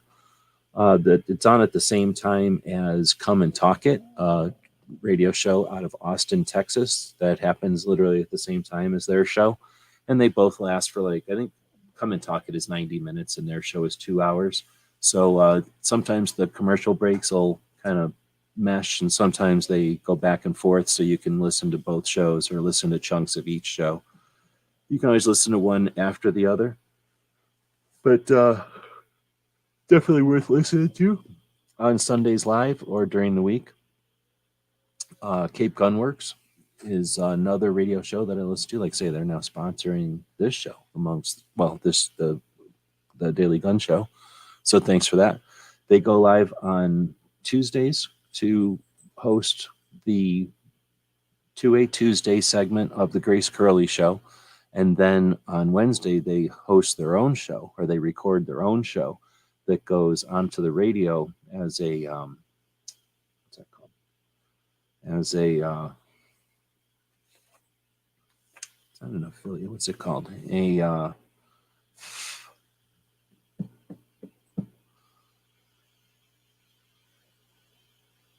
what's the name for when syndicated? It gets syndicated on Saturdays. So they record the show on Wednesday, but it gets pushed out to it gets sent out on the airwaves on Saturdays. But a lot of people listen to the Cape Gunworks show while it's being recorded, and it's probably the most interactive of the radio shows that I'm aware of. There's a couple of other radio shows that actually happen on the radio, but they don't go online at all. So, they're not being focused on with our show. At least I'm not able to find them. Let's see. So this was a pretty good week. The Rapid Fire Radio show on Wednesdays has an hour worth of kind of call-ins. They talk about topics and listener, viewer reactions. And then the second hour is an in-depth interview with somebody. And this week it was Oren Julie from a couple of different companies. And it's great conversation. She's been in the industry now for a while and brings a perspective of an industry representative, former military from Israel. So different international spin, and then somebody who's been in the industry for a while and seen some of the changes, and they talked about some of those things. Let's see. Then the Come and Talk It was also, on the same time as Amanda, and that one also happens live. So that's being broadcast live as it's simulcast. They're usually watching the YouTube comments, but I don't think they've ever really interacted. One I forgot to put in here is the fourth one that I'd watch each week, which is the Gun Owners Radio, which happens after these two shows end, and that happens usually at the same time as Locked and Loaded Latinos. They do their Sunday show when they're live. Buds is asking, do the dogs get capes from Cape Gunworks? I feel like Bacon should have a cape. Should I get this dog a cape? Interesting idea. If I give him a cape, I feel like he should have some sort of Ninja Turtle eye band or whatever. And that would be tough to do for this dog. But I'm willing to do it because he's been pretty bad. So if it means being uncomfortable and having to wear things around his head just for the views, the clicks, then we're doing it. That's what's happening. Oh, look, he's happy. So happy about it, he yawned. Usually when he yawns, he's saying, yeah, I'm down for having to put something on my head. It looks just like a Ninja Turtle. It'd be a Ninja Burrito. Uh-oh. Oh, I almost got it. 2 yawns. That's not a good sign. He's about to start getting all, cranky. It's about to get real fidgety. Or maybe he'll fall back asleep. I'll quit touching him. Maybe he'll fall back asleep. And he won't wake up and get all cranky. All right, so next we're up to the military interviews. These are beyond just worth listening to. I'm going to start calling them mandatory at some point because you can learn so much from people that have gone and done some of the more interesting things out there and or been involved in some of the adjacent to some of the stuff that's happened. Hey, it's a family show, buddy. Why don't you sit down and go to sleepy again? Let's just go to sleepy. Everybody likes it when you go to sleepy. That's your little thing. That's your thing to do. Apologize. It's one of the reasons I've been told by wealthy people not to have a dog on the show. You never know what kind of thing they're going to do that's gross. So these military interviews are super cool. Some of the more interesting people out there are the people that get you to where you're going. A lot of times that's overlooked, but you don't just get to be places. We don't have teleporters from the future yet. Oh man, I got to get closer to that thing, so I'll get him in a yawn one of these times. But that's 3 yawns. Not a good sign. The show might be over real quick. But the people that get everybody to whatever they're doing are some of the people with the most grit, let's say. This is a great conversation was happening earlier today. I started watching Gizzards' show, and I was getting this show ready, so I only gave this about a third of my attention. But one of the things I watch each week is this show live. It is not just an interview show, but it's an interview show that's done live. Now they usually get kind of drunk.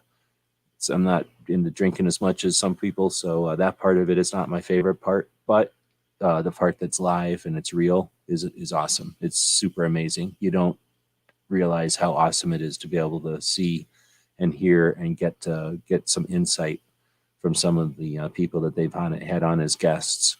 That's unheard of. This is what the internet's all about. There's single people who've done things that are unique, right? That aren't possible for others to have experienced. We pay for that. We paid for that as a country. We pay for that as right. It's important stuff. And at one time in the history of the world, you would have needed to read a book because somebody sat down and had drinks with that person at some point who was able to get information from them, and whatever they recollected was written down in a book, and then an editor tweaked it a little bit, and then it got published. And that's how the world was for a long time, and we were satisfied with that. Now we can sit down live and have conversations with competent interviewers, having conversations with the people who have done things that are insanely amazing.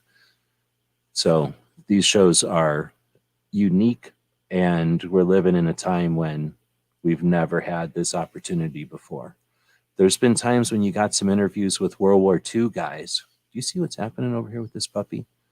It's cute, and he's really funny when he's making his little yawns and his little stretches, but this is his indication that he's stretching off all the sleepiness, and he's getting ready to be just a jerk. So he's getting ready to be a jerk. Anyhow, these conversations are great. Can't recommend them enough. Let's see. There's actually 3 or 4 of them that I'm watching on a regular basis. Ed's Manifesto just had a new one. I haven't listened to it yet.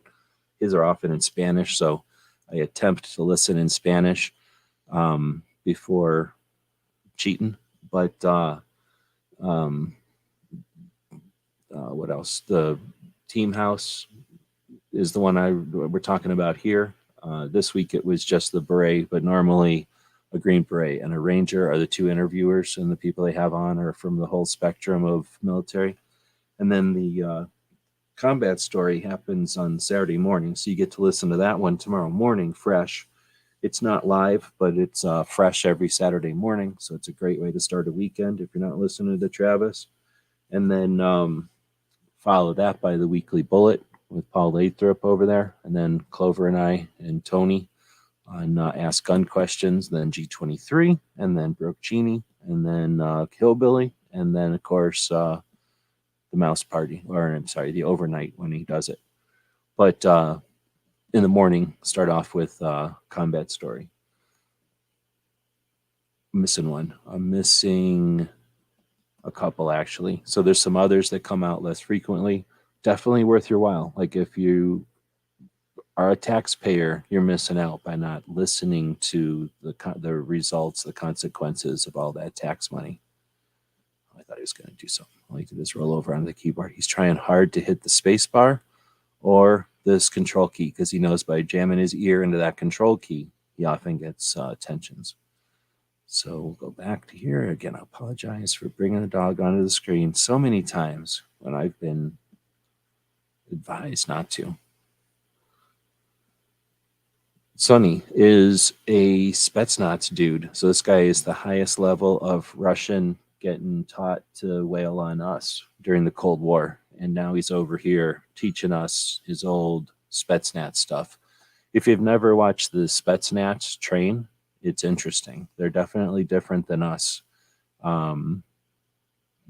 They use gymnastics as part of their training in the military in Russia, for example. They're much more flexible and athletic than we are by all of them. Like definitely way more athletic than we ever were, at least back in the 80s and 90s when I was paying attention. And Sonny is the result of all of that. Super interesting dude. And he's all into the AKs.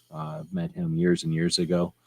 And I've always been a fan of his various ventures and what he's doing. He's in Florida, and he's always focused on training, firearms training. So this is a podcast that so far has been focused on that pretty much. All right, so now we have a couple of things that we've been working on that we'll chat about here, but what's Wood's talking about over here? Reading like a book club. Who would read? Are you talking about the Barbecue's book club? So I can mention, even though Barbecue rips off this show, that Barbecue has a book club over on his channel, and this month they're reading Book of the Five Rings. Here's how easy it is to get Book of the Five Rings. You type in Book of Five Rings, and then enter, and then click on the videos. Barbecue says if you go to Amazon it's free, but you can just go to videos, and then there's a couple of good ones. This one's 40 minutes, this one's 25. That's not, so then you could just say audio book if you want, but it's about an hour and a half if you're listening to it. So this one says it's an hour and 46. This one says it's an hour and 30. Audio book complete. I think I've listened to this one for sure. Oh, update. He's getting up and he's not happy about it. Musashi, Introduction. I have been many years training in the way of strategy, called Niten Ichi Ryu, and now I think I'll explain it in writing for the first time. So a good one would have a table of contents. That would be sweet. 20th year of Kanai, Like this chapter thing. the second year of Shoho, distance view of close things. It with the longsword and strategy, uncut. It is difficult to attain this if you do not learn strategy well. If you train well in this way, strategy will come from your heart, and you will be able to win at will. You must train diligently. Direct communication. The spirit of direct communication is how the true way of the Nito Ichi school is received and handed. Essentially, it's core values or strategies for success that go beyond fighting or warfare, but apply to pretty much most applications. So, the idea that nature and nurture grows and wrath destroys. So it's just some interesting truisms that are presented in a very interesting way because they're centuries old, hundreds and hundreds of years old.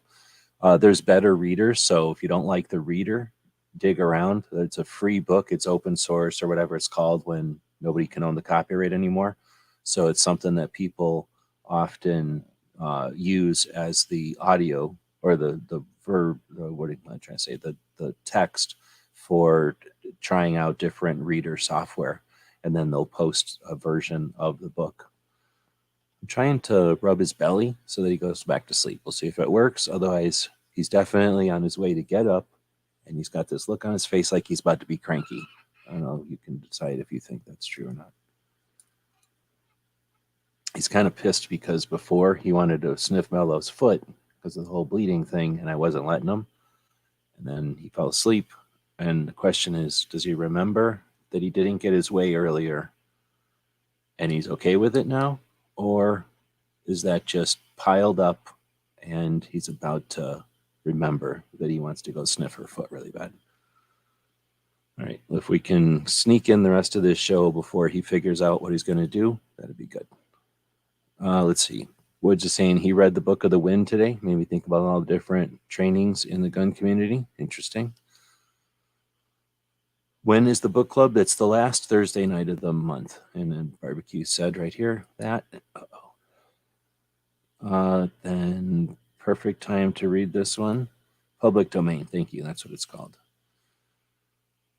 Be the void with one thing, no 10,000 things. Okay.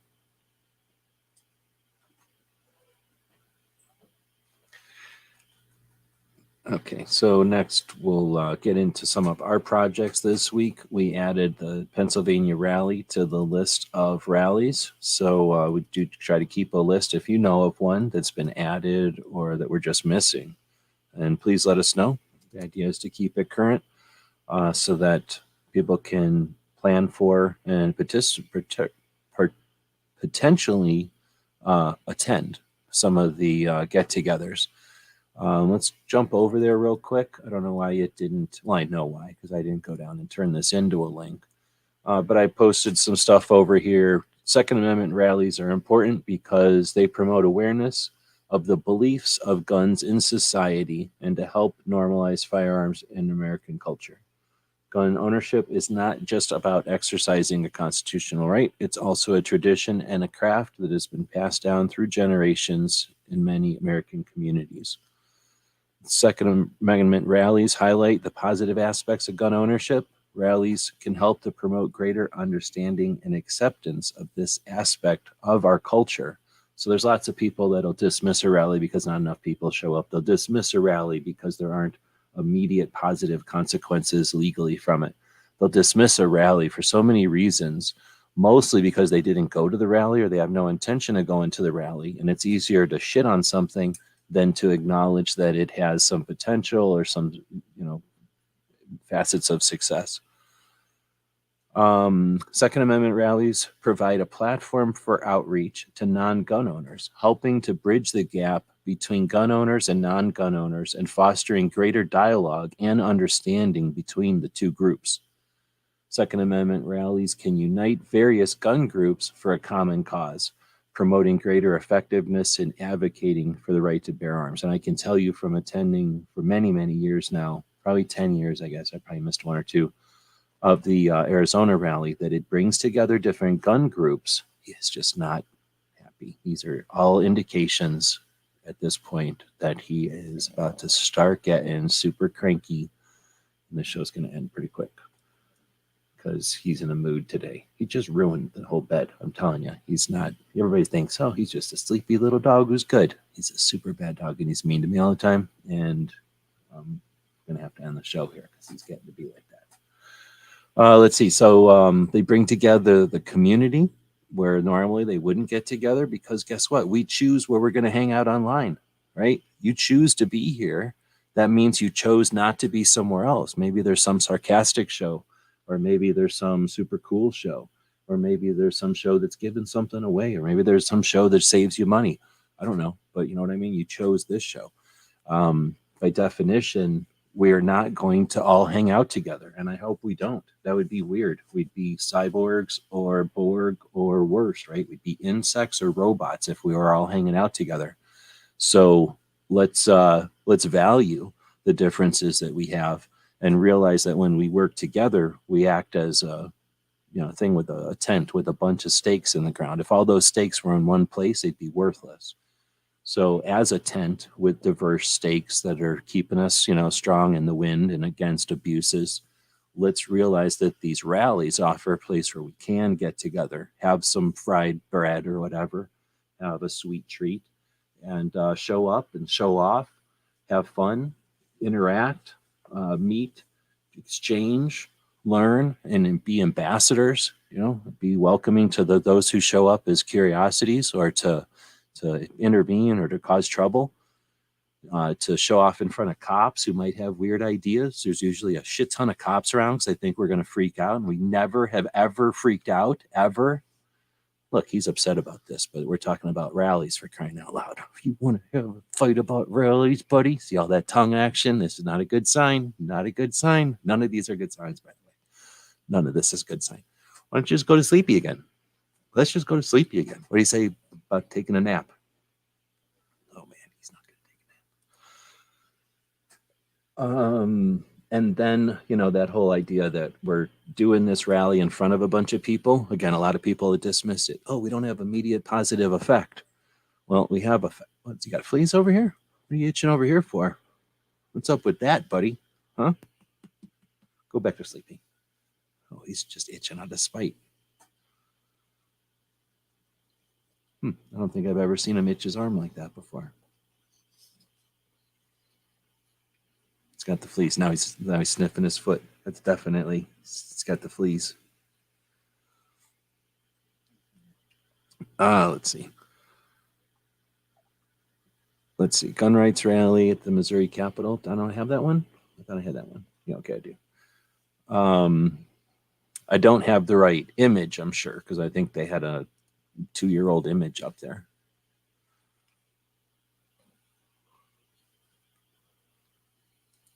All right, so I'm sorry, I'm yawning. Also getting tired. I don't give them treats. I'm not, I know my grandparents used to give their dog treats all the time. My parents give their dogs treats all the time. None of my friends give their dogs treats that I'm aware of. Oh, he's getting all upset now. But I don't give them treats. Like, I don't give them nothing for going out, period. I ain't going to bribe this dog for what I have to go pick up. And then, I don't know. But I've been thinking about making some sort of like high vitamin treat. He licks his foots too much for me. And that itching around the ears, those are indicators to me that, and he also eats grass outside. So he's either a goat, and I don't know it, or he's got a vitamin deficiency. And I only feed him the dry food. So I've been thinking about making him some sort of a nutritious pellet that he could eat, and make some kind of a slurry. Big fan of slurries, and then especially low cost DIY slurries, and then make those into some kind of a soft or chewy nougat that he would put them onto some kind of a cooked ice cube tray or something, and make them into some kind of a pellet. Not necessarily for the treat, but for the nutrient supplement. And then every once in a while, I do try to bit. See how he does that? Come here, bit. See, I want him to be able to come over when he's, running around. So for those kind of things, I would use him as food. Was that a food reward? I would use him for that. Oh, now he wants to kung fu fight me. This is not a good sign. He's now, I shouldn't have said to come over. Not in this mood. Uh-oh, he did his little stretch. We're doomed. It's over. No, he doesn't. He may have some kind of goop in there, but I think it's more of a, he wishes he had more food to eat. I've talked to him about it, and he wishes he had more food to eat usually. All right, so getting back to the list of stuff that we're doing. We had the rallies, and I linked over to the rallies. Was I going to show you something else over here?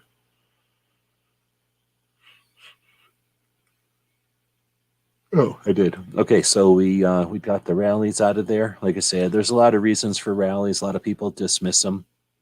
I think we can do ourselves a big favor by championing the rallies. I showed you the Pro Gun Vegas. Imagine doing a rally there. You know what I'm saying? Bottomless pits. Oh, definitely. I talked to a lady at our rally, actually, who met this little dog, and she said that she's had pugs a long time and that she says this one is so good or whatever, but that you got to be careful about feeding them, that they're going to always want to eat. So I give him a little bit of food in the morning, a little bit of food in the evening, and now he's constantly hungry. He always wants to eat. But every other pug I've seen looks like a football. They look like little fat footballs with legs. And he's already, look at him, he looks like a little Buddha. The way he's sitting here with his fat belly. So, anyway, yeah, definitely food driven. If I've ever had a dog that's food driven, it's this dog. Next up, gun owners' rights group funding. So I don't know if this will fit into the deal here, but Byrne and Foss are going to be talking about funding tomorrow at the overnight. So made up this, you can check it out, made up this data set for gun owners' rights groups funding. I had some stuff here, but tax-exempt Second Amendment-focused organizations have become increasingly prevalent in recent years as gun ownership and the debates surrounding gun rights continues to be a highly contested topic in the United States. I just wrote this off the cuff just earlier today. I don't have to use robots or anything like some people would. These organizations, which are typically classified as 501c3 or 501c4 tax-exempt entities, engage in a range of activities aimed at advancing the interests of gun owners and promoting the educational initiatives and community outreach programs.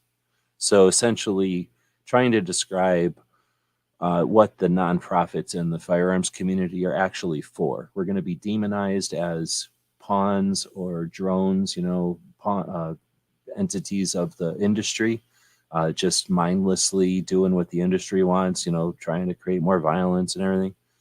These are some charts that are from the data from last year.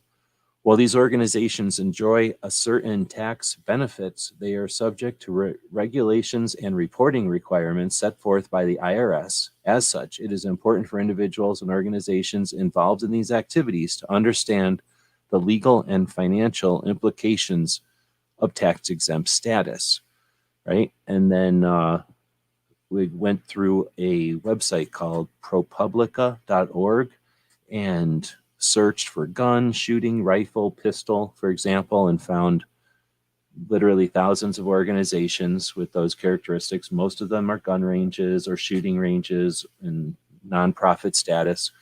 But some of them, like the National Rifle Association, have tax documents that are public, and this website hosts and archives them. It makes it easier to research. So we've got a link to each of these pages on the website. Then we pulled all the relevant data. So how long they've been tax exempt. For example, the National Rifle Association has been tax exempt since 1944. And then got a list of their most recent tax returns, and then compiled some, without the help of any robots. I'm just such a great coder that I compiled some HTML charts, line graphs, so to speak, to visualize just how much funding they've had, and then more importantly, the trends. So to see which groups are increasing and at what rate. So then we have Gun Owners of America, tax exempt since 1978, and their information. Second Amendment Foundation, tax exempt since 1975, and their rate of growth. You've got the National Association for Gun Rights, who you've never heard of before, and how much money they've brought in, and you've never heard of them before. They've brought in $16 million, for example, in 2013. What does that correlate with? $7 million one year, 16 million the next year, 12, 10, 10 subsequently, and now they're back on a rise from a jump $3 million from $6 to $10 million. No other organization has had activists fired, but you've never heard of them before. Firearms Policy Coalition, another organization that's doing a lot with a little. Looks like they've jumped a lot, but they went from $61,000 when they started to almost $1 million, and then barely $1 million, and then dropped to less than $1 million, and then now a growth to $3 million. And think about what that correlates with. Let me know if this is interesting data or not, because it took pretty much most of the day to compile. Then you've got the NSSF, often demonized for bringing in $46 million a year. They also take care of SHOT Show. And according to my research in the past, SHOT Show, where did I write it? Oh, it doesn't, I thought I wrote down how much SHOT Show costs. So, they host SHOT Show though. Then you've got the USPSA, USPSA, they are IPSC, the International Pistol Shooter. So IPSC brings in almost $3 million a year. And again, you can see their growth since 2015, the rate of growth and the amount of growth in the shooting sports. That's the major international pistol shooting sport. Then you've got USA Shooting, which isn't that the Olympics? And look at how interesting it is with their support. And it almost like it coincides with a 4-year cycle. Isn't that interesting? Isn't it neat how you can visualize data? I went through and pulled the data for the Scholastic Shooting Sports, which is an organization that's like high school and college. Then the National Skeet Shooting, which brings in $10 million. Pretty interesting. The National Muzzleloading Rifle Association, I thought their trend is also pretty interesting. The Nebraska Firearms Association, which we all are aware of. Then you've got the Buckeye Firearms Association. Oh, by the way, Nebraska Firearms Association, which we're all aware of, is a small organization that doesn't have its tax records there because they bring in, or I guess are dealing with less than $50,000. Then you got the Buckeye Firearms Association, and that's where I started to list the dollars spent, the compensation to the officers, which I'll probably go back and add to some of the other less scrupulous, well, the one less scrupulous organizations, so people can see where that millions and millions and millions and millions and millions and millions, have I said millions enough times? Millions and millions and millions and millions of dollars are spent each year, and who actually receives the money from that each year, because that organization also has the highest ratio of what they spend on their officers, and all of their marketing money is their own marketing department. So it's an interesting organization. Then we got Buckeye, who has one person making $3,000 a month, and then everybody else making $0. So an organization that I guess we don't know what they bring in, because they don't even make 50,000. Doesn't even, or no, what am I saying?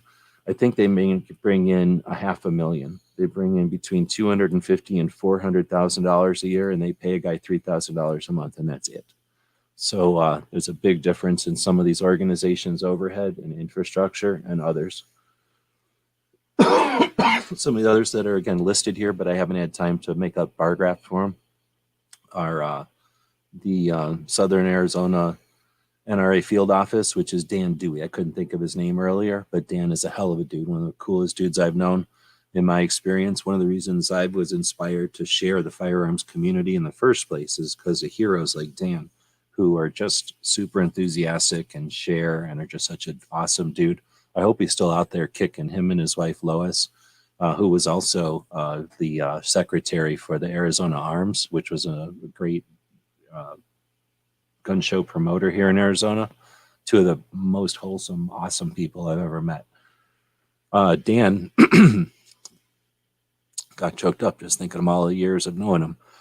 Dan was super cool at raising funds for the NRA, and he often would be the highest levels of raising funds for the NRA each year. And here's a list of some of the tens of thousands of dollars he'd bring in for the NRA each year. And of course, he brought in $0 for that. He just did it out of being a fan of doing it. Just a super cool dude. Let's see. So then Texas Texas State Rifle Association, and their interesting rise and fall, right? And then you got the Tucson Rifle Club, just another cool organization, happens to be here in Tucson, so I put that in there. California Rifle and Pistol Association works hand in hand with the creation of the Gun Owners of America. Interesting to see what they're able to bring in with 7 million gun owners in California and 40 million people in California. The organization, the California Rifle and Pistol Association, brings in under 2 million until just recently, hovered around 1 million something for a while, and then just recently brought in over 2 million. But lot of stuff to pull from that. You've got the Desert Sportsman's, one of the rifle clubs in Las Vegas, and the scale that they're bringing in compared to the entire state of California would be interesting to compare or evaluate. The New York State Rifle and Pistol Association, the NYSERPA ruling, who some people like to call it the name of the loser, the Bruin decision. The New York State Rifle and Pistol Association, an element of the NRA, brings in about $500,000 a year and had been bringing in more than 1 million at one time. What is the story there? Look at the rise and fall there. Whenever I get time to make a graph for this, I think that would be an interesting one to see as well.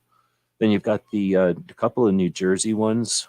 This one is the Association of New Jersey Rifle and Pistol Clubs. Over $1 million in New Jersey. Over $1 million, $1.5 million every year. New York State Rifle and Pistol Association brought in what some people are going to say is the most important Supreme Court decision for Second Amendment so far. Oh, good. He went back to sleep. Rubbing his belly worked. Thanks for all the people who suggested rubbing his belly. He's now back to sleep. Instead of getting cranky, angry puppy, just being a jerk, we got sleepy puppy is just going to start snoring again. So, what's up with that, New Jersey? 1-point-something million. And we got Tony Simon from New Jersey, who's not funded. What's up with that, New Jersey? So now we've got civilian marksmanship program. Would anybody have thought the civilian marksmanship program is bringing in tens of thousands of dollars, between $20,000 and $35,000 a year? And looking at that bar graph will also be interesting. And then I don't even know what this is, but it says Wolverine in it, and I happen to be looking through them. So someplace in Michigan called Wolverine, or in Wisconsin called Wolverine. Hopefully it's not anything bad, but I have no idea what it is. It's just that it was called Wolverine, and I thought it was cool. And then the Socialist Rifle Association, yeah, in Wichita, Kansas. The Socialist Rifle Association is too small to show their things. No, excuse me, they're not too small. In 2019, they had $97,000. So the Socialist Rifle Association, and they got rifle in their name, but not everything with rifle in their name is on our side. They don't like this country. The Socialist Rifle Association brought in $97,000, and they compensate their secretary with $12,000, $1,000 a month, their president with $9,000, and then a treasurer and a secretary with money. With money from the United States. Just saying. So I put that in there because why not? I'm not a socialist. So there you go. That's the stuff that I found by gleaning through that stuff and was able to compile. And hopefully the folks tomorrow can use that on the overnight if it's useful for them. And if you've got some ideas of how to present this or how to visualize it, what I ended up doing is just making some essentially some screenshots of these little sections. But I'm still thinking about how to create some kind of a visualization or how to compare some of these things. In the past, I would take a snapshot of a year and compare each of the organizations next to each other to show how much they brought in blue, and then how much they spent on, I think it was salaries in orange, and then advertising in yellow, which is kind of hard to see. But this was like 1 year's worth of data. This time I went back and downloaded pretty much their entire history of tax records for each of these organizations. So now we're comparing bar graphs. But I really think there might be something interesting, an interesting way to visualize this, or to show this, so that we can get an idea of maybe when they're working and when they're both, when some of them are profiting at the same time and when some of them are losing at the same time. I don't know, profit and loss is the way to say it, but like, some of them are succeeding and some of them are failing. How about that? And if that's coinciding at all. Because it doesn't seem to on the surface, but it's tough when I do these bar graphs. It's a 0 to 100% scale as opposed to a consistent scale between the graphs. So they're all just showing year to year how much they change or fluctuate. They're not graphs that could be all held up next to each other. And that might be interesting to see some of the difference in some of the scale of how large some of these are. Of course, when you put the NRA into the mix, it reduces the scale and turns it into this big blue line like this. But when you remove the NRA and look at the organizations in smaller scale, like I say, that one in Colorado that brings in so many millions of dollars every year, look how much they spend on their own salaries compared to, they spend more on the salaries for the few individuals that work there than some of the other organizations bring in. And on top of that, they spend any money they spend on advertising is being spent to themselves, since they do their own advertising. They just pay themselves to do it. And again, pretty heinous when you start to see some of this stuff compared to each other. So I'm interested in ways that we might be able to get that information out there. Otherwise, it's just there. So it's out there on the internet, and now it's compiled in a more concise way. And if people can use that, then it's there for them. We want to thank our Patreons who make it possible for me to do this. You see, there's not a lot of ads there, and this may or may not be interesting, but it's not something I'm going to be able to post on AmmoLand with some kind of a link to an Amazon thing. There is a link to Amazon right here, though. So anybody that wants to click on that and buy stuff over on Amazon, whatever you buy from that link, will support what we're doing. I think we usually get between like 3 and 5%, depending on what you buy over on Amazon. So thanks for that. I think last is a couple other things here. First is the Tony and Clover join me on Saturdays to answer gun questions. So if you head over to askgunquestions.com, type in any question you want there, and then I bring these two guys together, and we're like Voltron, and we become a massive infinite brain of gun knowledge. We can battle AI. We can put AI to rest with our knowledge of gun stuff. So we show that off every Saturday. Last Saturday, they danced about it. They were so happy. And I guess I brought back the tactical quiz. So with the power of robots, we're bringing back the tactical quiz, which means every Wednesday we'll be having a unique quiz about firearms in some way. And please join us. So if we get some more sponsors on board, our goal is to have an amazing tactical quiz every Wednesday that has fun prizes and whatnot. Speaking of prizes and whatnot, oh snap, I told Byrne we would do a Free Patch Friday thing. I totally forgot about that. If Byrne's still out there, let me know. We can do a Free Patch Friday extravaganza here at the end. But I did want to say thanks to the super chatters. So one of the things we'll do here before we wrap up the show is jump over to random. Excuse me, dog. I gotta move over to random.org. Whoa, that's not random.org. How about random and then find the real random.org thing? There we go. And let's go check out our super chat. So thanks to everybody who throws money at us. We are capitalists. We appreciate the distribution of resources. We use that to pay bills and do what we do. So we had Krabby Turtle, Anne Marie, Baron, Art, Ron Wayne, She Fires, and Chris from 740 all throwing in super chats this month. So 1, 2, 3, 4, 5, 6, 7. And let's see, the last one would be Chris from the 740, and the first one would be Krabby Turtle. We'll click, and this is for, if you're here tonight, it'll be a free patch that you'll pick. And if you're not here tonight, I'll just pick some random free stuff. But I'll write your name down over here, and you'll be our super chat winner for tonight of some random free patches. And we're going to have more and more of our own patches on the free patch panels as well. Number 4. So Krabby Turtle, Anne Marie, Baron, and Art. So I don't know if Art is out there, but thank you for the super chat. And oh, this was on a Ask Gun Questions last week. No, 2 weeks ago on the 4th. So quite a few weeks ago. Thanks for that. I need to write that down, otherwise I will forget. And then I will go grab some patches, and we'll be doing a patch thing. I don't know, Baron, do you want a link to just jump in here? Or I can you can do it from the outside there. But I need to write down Art equals.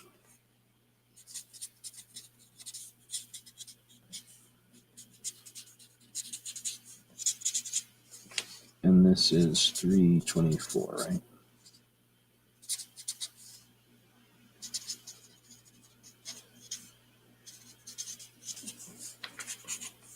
Okay.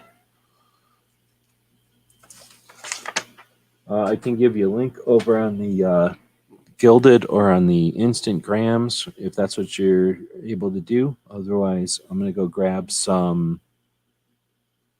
Shit, what did I just close? I don't think I need that open anymore, so it's okay to close that. Otherwise, I'm going to go grab some patch panels here. We'll move this dog out of the way, which is probably a bad idea. And then we'll do some free patch Friday. Let me... oh, you're going to let the dice pick? All right. Well, there was going to be some dice involved anyhow, because there's always some dice involved. But yeah, you'll still be able to pick from out there then. So I am going to go over here, and I was going to double check if anybody has purchased anything over at the store. I think I have it set up to beep at me, but the problem is if no one ever buys anything, then it never beeps at me, because I don't know if it's broken or if it's not broken. You know what I mean? So yeah, nobody bought. Or wait, no, you did buy something. So Byrne ended up grabbing something from the store. Let me see what we got over here going on. Right on. Thank you for that. So be adding that to the mix, and that of course makes another, let's just say 2 more patches. So we're talking something like 13 picks. So get ready, everybody, for some patch picking. There's going to be some 13 patch pickings. And let's see. So I can close this. I think we're done. Or no, we have a bonus at the end. The bonus at the end is thanks to Foss, who hooked me up with an awesome channel that has cool movies like Ninja Hunter, which is pretty awesome. Ninja Hunter was a movie that I found when I was a little kid, going to video stores and watching kung fu movies from the back of the video stores. And I was always looking for ninja movies, so because it was mostly kung fu movies. And then I found this awesome movie where it's kung fu is essentially whaling on ninjas, kind of, but not necessarily. So anyhow, this is pretty awesome movie, but then it's on a channel that has nothing but these awesome movies. So I don't know if you're familiar with these from watching them on TV, because they used to run them on like Saturdays and Sundays back in the day. Sometimes in the middle of the night, but mostly on Saturdays and Sundays. But then from the old video stores, they would have a section for, well, lots of sections for different things. And if you had a good video store, especially the local ones, then you could get some cool kung fu movies. So definitely a good one. Ninja Hunter, rare example of ninjas being wailed on by kung fu back in the days before ninja was even a big thing. That's what's cool about it. All right, so we're going to close out of the Substack. Thanks everybody for joining us for that, going through the stuff that people have posted this week that has to do with 2A, or the Second Amendment. And we can imagine just close that pin. So unpin the message. And then we're going to go back to the poll. So there's been a poll going this whole show. You were soaking in it. And we had a bunch of people participate. It breaks down like this. The question was, how was this week for 2A? And the answers, 44% said good week. 38% said great week. 12% said okay week, and 6% said bad week. So if anybody's got any, wants to follow up with that or let us know why you picked what you picked, feel free. I'm going to end the poll though. Maybe I'll try grabbing the results before I end it. And then I'll end the poll. And then I'll put the results over here someplace, mainly so that I don't lose them, because I found that if I try to edit the video at this point, I might lose the edit. So I'm putting them in a little notepad over here, and I'll have them for later. What I'll do for now, since I got to go grab some patches, is play a thing for our store, which you're welcome to buy from. Hey, did you know that you could help support our future projects and let everyone know you're a fan of what we do? Check out our print-on-demand store. We have a tab here on YouTube. When you click on it, you can choose from a bunch of different items. We have shirts and posters and coffee mugs. Click on the one you like. When you find the design you want to put on it, choose a color and a size if it's appropriate. And when you purchase these items, a portion goes to help fund our future projects. We really do appreciate your support. You get some cool stuff.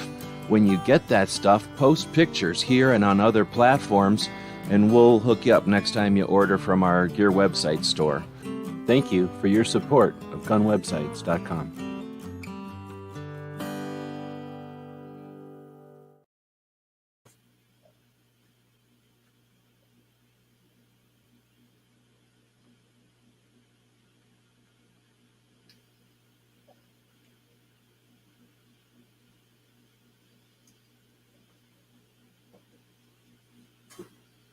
All right, and now we will we're going to do this. Why don't I move this up?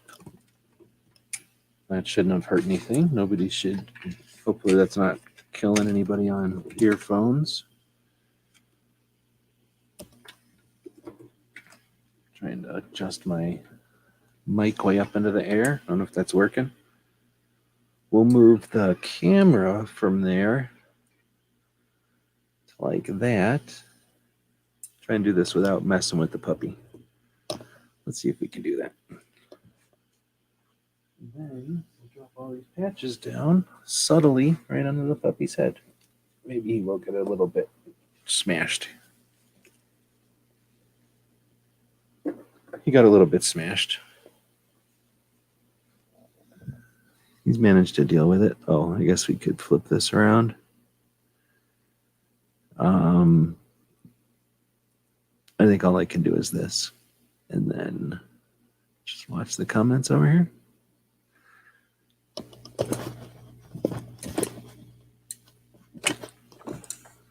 Yeah, I'm not going to be able to get to the whole thing. So we'll have to move the patch panel around. Have to move the puppy over just a hair. Okay, we moved over. We can get to the mouse. So we've got 1, 2. Let's get this out of the way.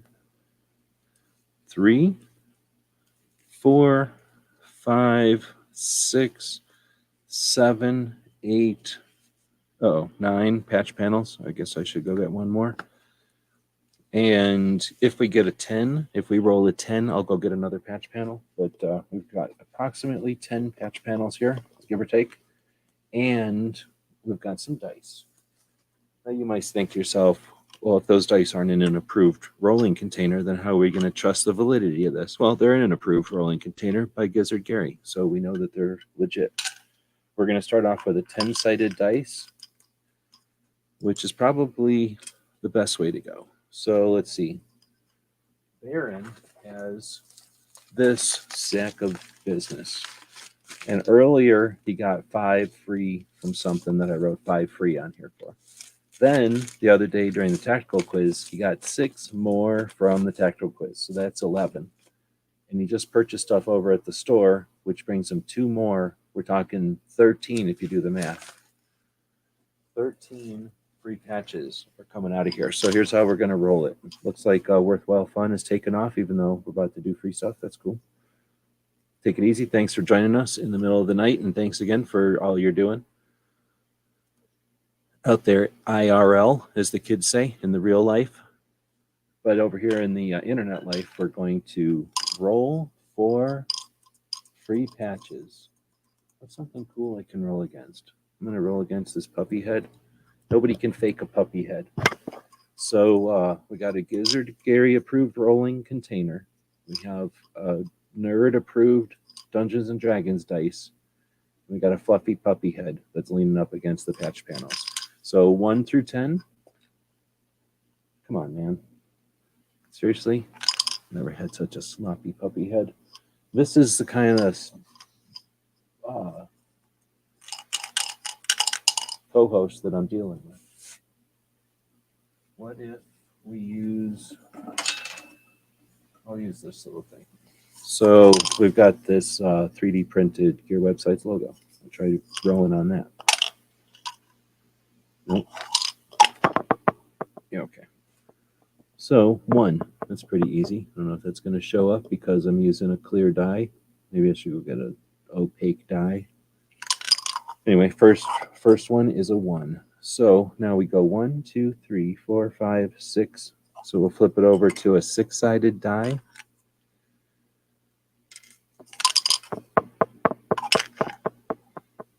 Five. So we're talking this second row of patches. So Byrne is going to be picking from the second row of patches. Something towards the bottom. Something towards the bottom. Let's see. We got a Bob's Little Sports Shop. Some kind of Minuteman looking dude with a skull in front of him. A Los Angeles or LAS concealment. I guess I'm assuming that's Los Angeles. I don't know what it is. Something concealment. We got an Amendment 2 custom coatings. A2CC. I'm guessing that's in Tennessee because of the stars. Something says still standing. got the suppressor, baffle looking, or I guess those aren't baffles. That's probably just the external ribs on the suppressor. This one that says poly, and then this one is from Etched Ordnance, a home skate shop one, and then something Academy. This one is from RS, and then a Protective Concepts Omega. So while Byrne is telling us which one of them he wants, we're going to start rolling for the next roll because we got 13 of these. Oops. All right, we got to roll on something that's less goofy. So we're going to roll on this. This is pretty cool. This is a gun shop in Oklahoma, in just outside of Oklahoma City. It's called King's Guns. It's on the reservation, if I remember, or it's just off the reservation, actually. And their business cards are playing cards. So they just had a set of playing cards made. And then on the back is their business card. How super cool is that? So they just have decks of cards. And they don't normally give out a deck of cards, but I traded them for one of my decks of Old West cards probably at the time. So this is, I can't remember what year this trip was, probably 16 or something like that. But it's a pretty cool deck of business cards that they're used playing cards. All right, number 9. So that's the last one in the list. Byrne said the Etched Ordnance. So that's going straight into the bucket. And here it is, going straight into the sack so nobody can claim any kind of funny business. All right, so the easiest thing to do is to peel the bottom one. And I'm just going to start changing order up because I don't care. Oh, snap. This is a fancy one. So some people decided to go to sleep and they're going to miss this one. Let's just take a minute and pay attention to what's going on with this one. A lot of people say, oh, the Free Patch Friday panels are a bunch of fake bullshit and lame, blah, blah, blah. How about a Wee Knives Unobtainium from SHOT Show? How about a No Bothers Given? How about a SHOT Show 2023 Gray Ghost? How about an Auto Ordnance? How about one of Rick's Top Gun? How about a what do you call dumpster fire? Ontario's. This one is chock full of amazing patch situations. There we go.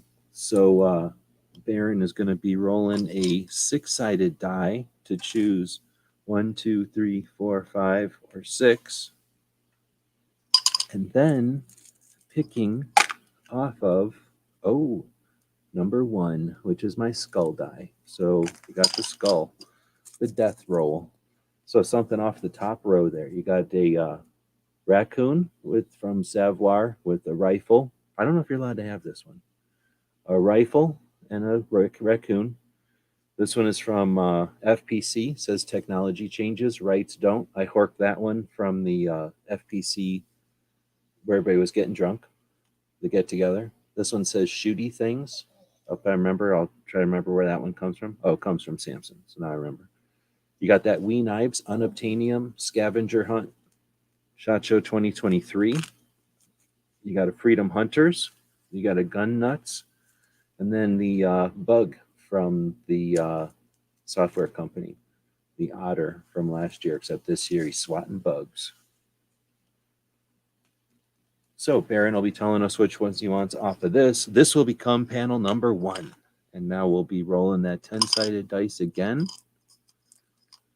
The technology changes, rights don't. Unfortunately, if you were to pick this one, this has a 30-round magazine in it, and it's a semi-automatic. I can scribble off this part of it, and I can send you the old rifle, but unfortunately, I can't send this one to Washington State.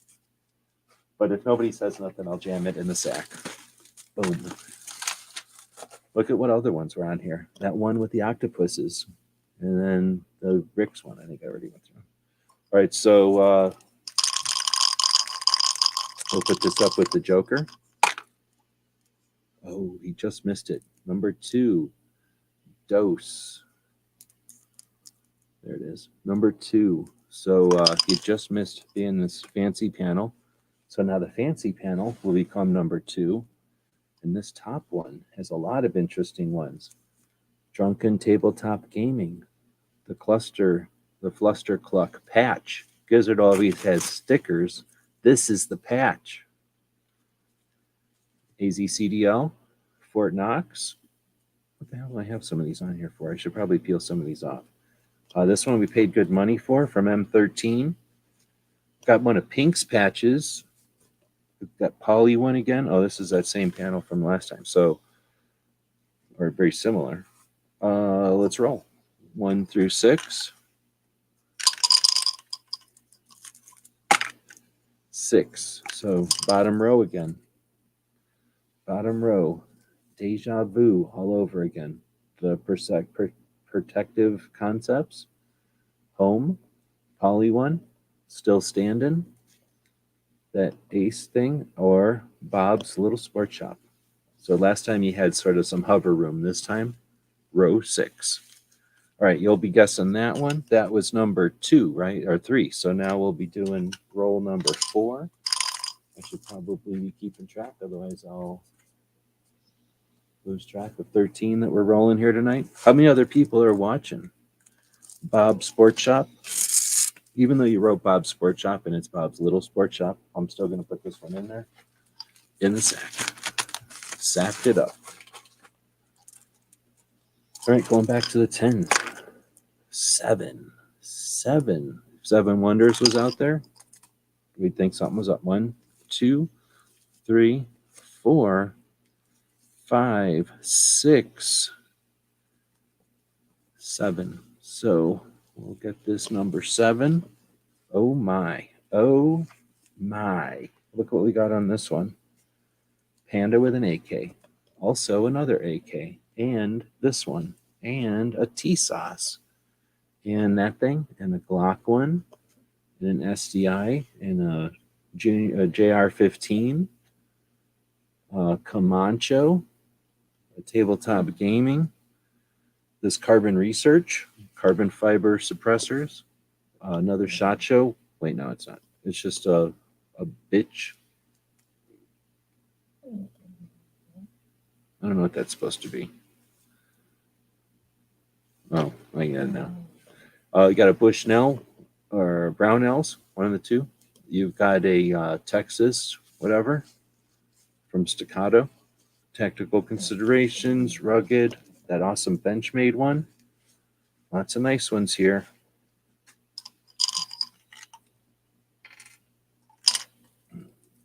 Boom. Number 1, top row. You're going between 1 and 6. What are the odds? We got this F, which says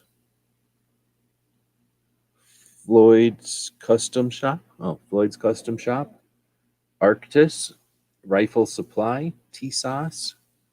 No One Is Coming, T3, Axiom. One of those 3. And then I'll start rolling your next 10 here. So what's going on here? Well, Aaron, who's out there in the live thing, is doing his free patch Fridays. So if you wanted to super chat, you can get in on that. It's already been drawn for this week, but you get in for next week's super chat. Thank you. So if you're Art, then let me know you're out there and you could pick your super chats. Otherwise, Aaron bought a bunch of stuff from the store and I haven't sent it to him. And because of that, I'm just giving him a couple extras. Plus, then he won the technical quiz. Number 5. So he's picking a bunch of free Patch Friday stuff. If you want to go over to the Gear website store though and buy stuff, then you'll probably be picking your free patches too. 1, 2, 3, 4. That makes this one number 5. Some of these are the same, but some of them are different. As cranky as Puppy was being earlier, he's sleeping through all this. Got some extreme tactical gear. One of those from Red October, which was at that range we were looking at earlier. A Toyota one. Tacoma. A Tacoma patch. I wonder who would want a Tacoma patch. Another etched ordinance. This one that says, if you know, you know. I don't know, so I don't know what that is. A creature teachers. And another one of the scavenger hunt ones from SHOT Show. All right, so now we're going to roll the six-sided. Oh, he said no one is coming. So from this one, he's grabbing the no one is coming, and that was number 4. Right, so this one will be number 5.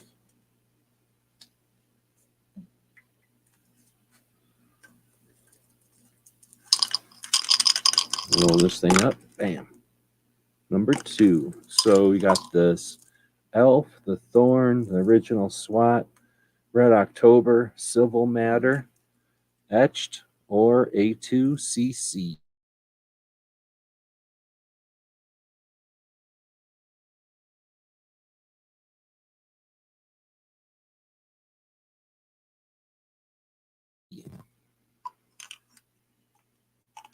I froze up, so I don't know when that glitched or what.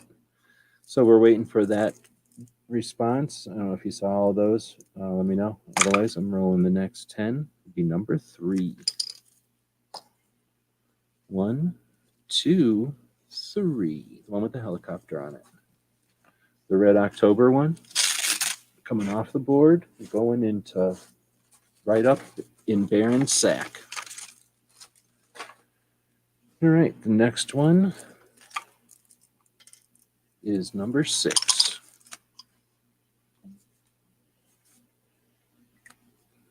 Here we go. Oh, the bottom row. So we've been on this. You can't get off the bottom row with this board. I think you're going to own them all. So that A2CC in like a urban camo, it's like woodland except black and white. Still standing. That poly one, home, which is like the word home on top of a bunch of nails or something. And then this protective concepts, Omega.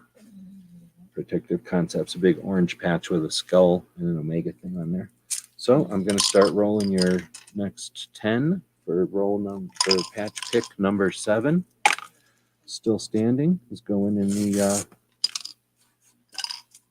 is going into the sack. It'll be standing in the sack for you. All right, let's try rolling this again. Boom. 10. Damn it. So I'm going to go get another patch panel.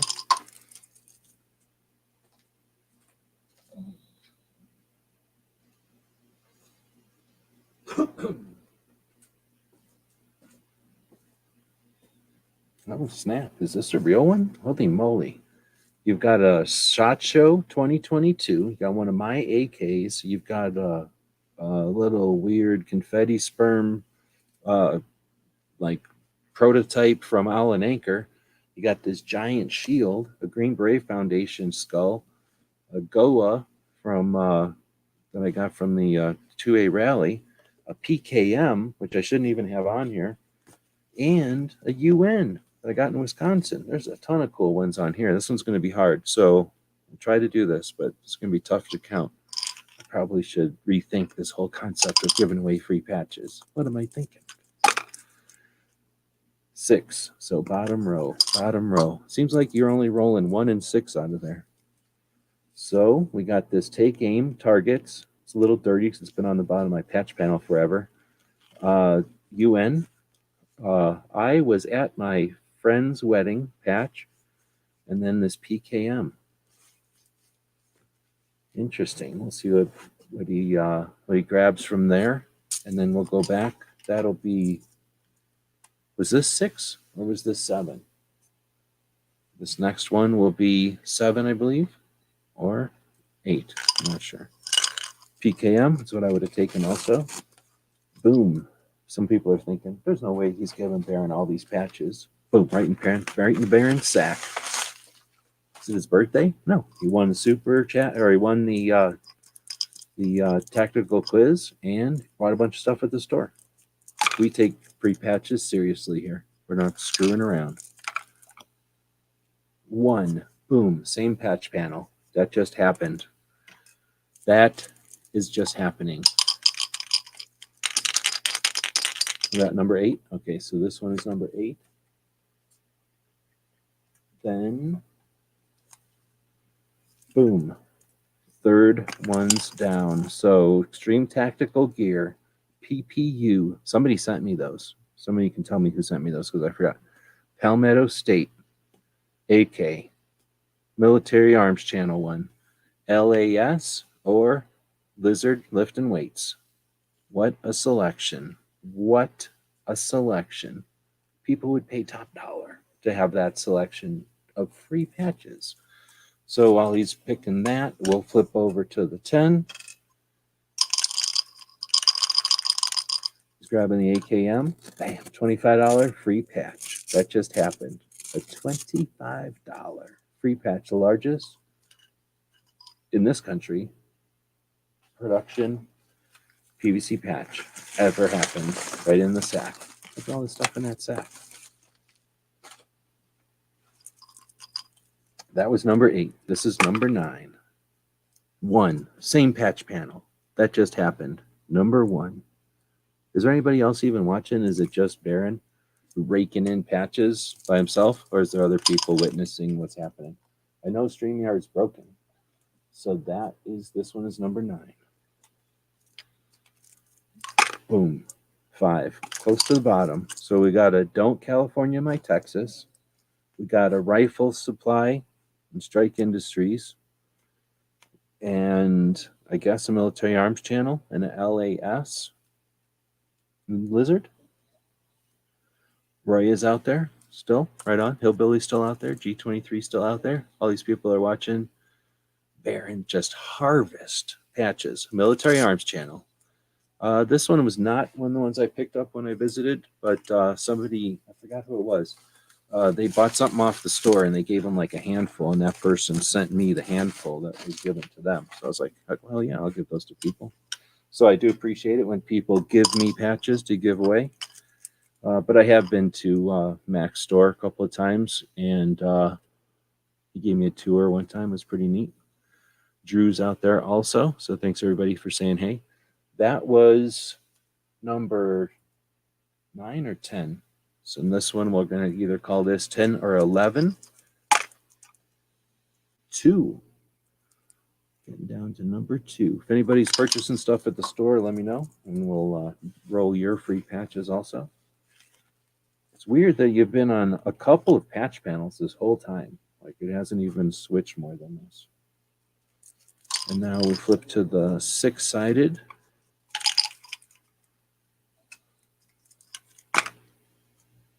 Five. All right, so that would be your Rifle Supply, your something or another Academy, a Lock Grips, let's say the suppressor one, and the LAS. A little bit lesser of assortment than some of the other rolls, but still some decent options there. G23 is saying this is 11, and Byrne is saying it's number 10. So it's definitely 10. The Lock Grips, good choice. Pretty interesting. This one is very stiff rubber. Interested in where they got that made. I think I know. Oh, actually, I do know. Yeah, I totally know. Makes sense. Makes a lot of sense.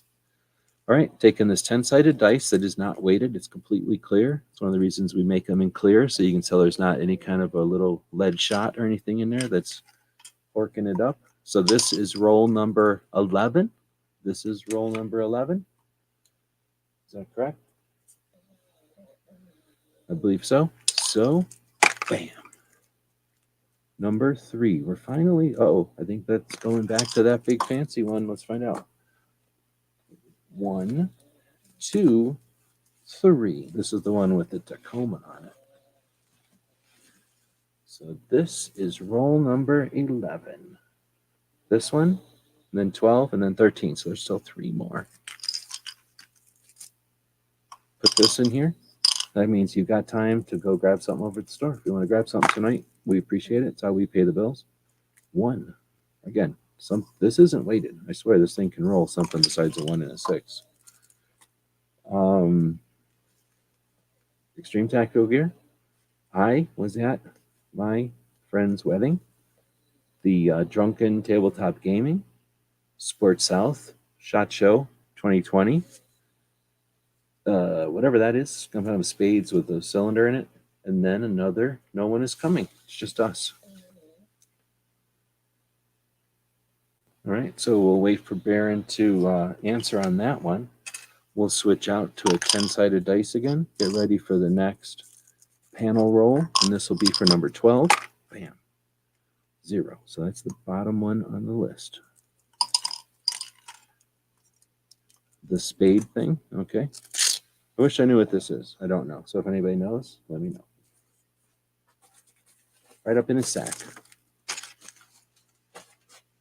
All right, so 10 was the roll. That'll bring us to this bottom one. I don't know if this one has been...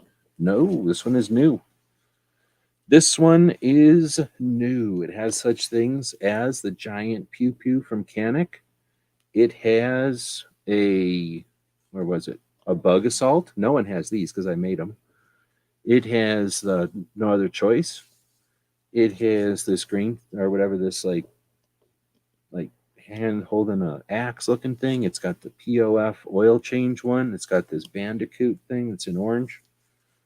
It's got what's her face sneezing. It's got all kinds of interesting stuff on it. All right, I should have put my heater on a long time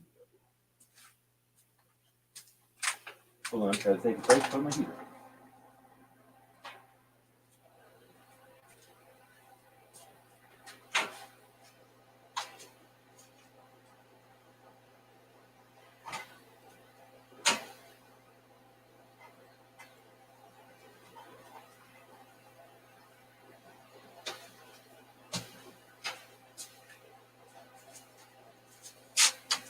Just realized it's super cold in here, and I didn't have my heater on this whole time, so turned it on and started some hot water. Make some more coffee. All right, so the spade. Oh, we haven't even rolled yet. What are you doing?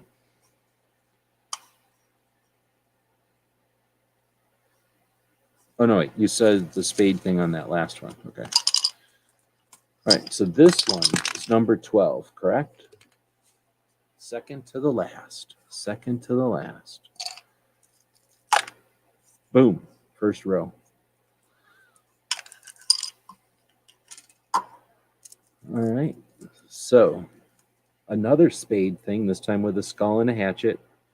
Dude holding the thing. It looks like he's holding his willy. I was at my friend's wedding.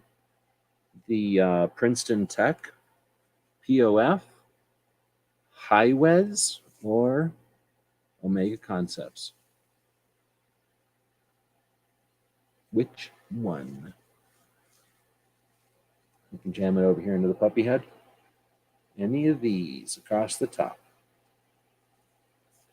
While he's doing that, we will get the last roll for the last patch panel out of 13. Epic, probably the most, except for maybe barbecue.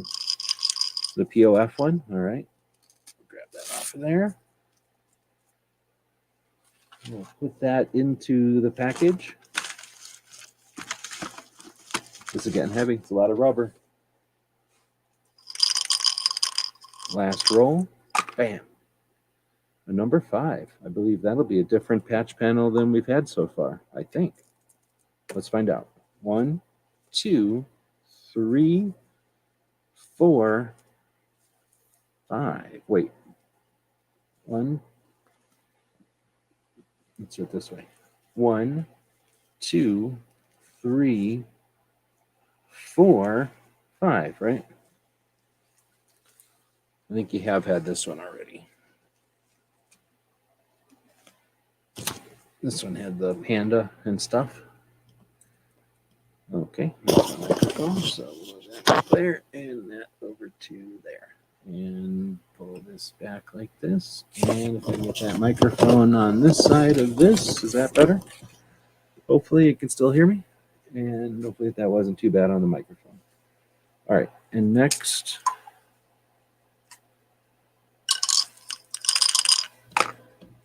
Oh, a 1. There's got to be a way to get something missing. There's a 6, a 3, a 1. Maybe it is weighted to 1. 2, a 5, a 2.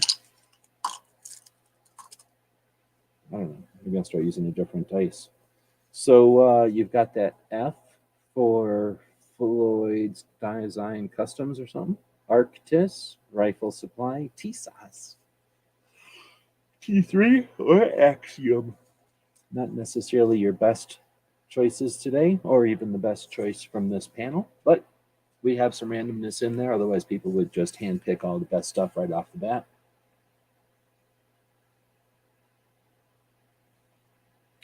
And if anybody else purchased anything today, you'll be getting some free patches too. Let me go look over at the orders and see if anything else has come in, and has not. So this was number 13, yes. And we'll get that last patch pick, and this will end up being a pretty long show. But, oh no, you're saying T3. Now I get it. Now I get it. I don't know what this is. So if anybody knows what this is, let me know what it is. And that'll be going into the sack, so you'll get what's coming to you. Thanks again for winning the tactical quiz the other day, and for purchasing stuff at the store. I think that's 5 free came from your other purchases, and being so patient. One of the things you purchased is a poster, and I'm waiting until Island Anchor gets kind of reset up here in Arizona with their printer and everything, and then I'm going to go up there and get a bunch of the posters. So I'll send you one. That'll be one of the first printed here in Arizona. And then I kind of told you I was just waiting to do this. So thanks again for being patient with all of that.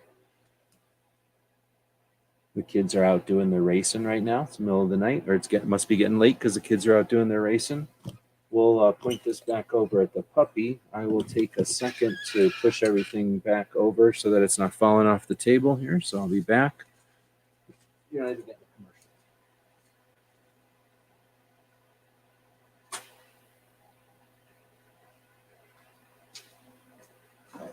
All right, so we'll start to wrap this one up. Don't forget about the hashtag. Oh, has anybody done the hashtag today? I did have a thing going at the bottom of the screen. Thanks for reminding me. But let's see if anybody did. I don't even know. So we're going to go to the giveaway, and it was hashtag BaconBit, I believe. So hashtag, oh, I guess I could go back over to the screen.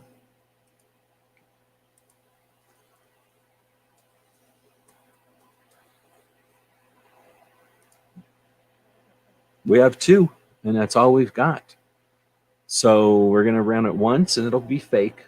And then we'll see if anybody else enters, and then we'll run it again. So this first time, all we got in there is Pat and Roy. So Pat and Roy are going to be fighting for it. So I told you I would do it again. Let's see if we get any more entries. It's hashtag BaconBit. This little dog over here that we all know as the co-host has a name. His name is BaconBit. A lot of people use unofficial names for him, but his real name is BaconBit. Found this dog running down the street one day, and decided to stop and not watch him get squished by a car that was chasing him. And then he ran underneath the van. We got him out from under there, and he has lived with us ever since. And the other day, he started being horribly bad, and I named him BaconBit before I knew how bad he was. Otherwise, I'd probably have named him Bad Dog or something like that. So G23 says he was the first one earlier, but the robots told me that that's not the case. So I'm going to go ahead and draw again, and this will be the official one, since no one else has taken the opportunity at the end of the show to jump in. And Pat wins again, so it was inevitable. I don't know if Pat is still out there, but Pat has a picture of a pug on there, so I'm wondering if it's a pug person. So what did it even say down there? It says, for a chance to win a patch. So if Pat is still there, we'll do a random patch. I mean, a pick your patch. Otherwise, we'll do a random patch. Oh, you're still out there. Okay, so we'll do a pick your patch. Let me go grab a patch panel.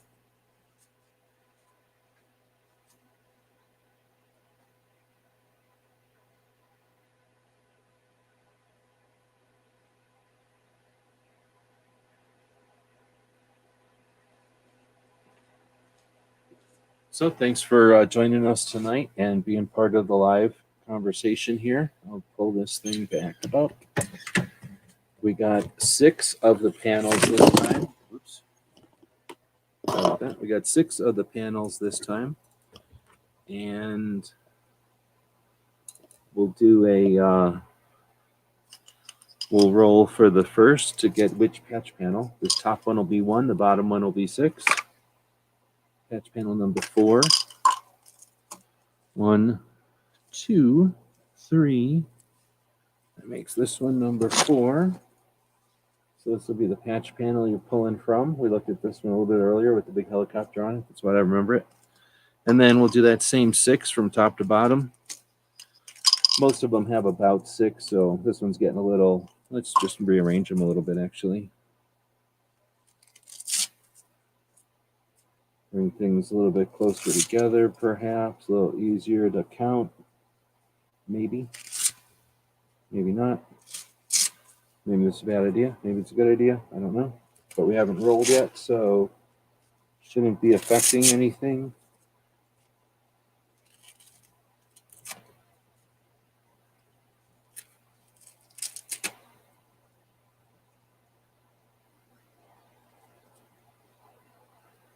I don't know if that helped or not, but I didn't have a lot of time to think about it. So there we go. Boom. And number 5, so towards the bottom.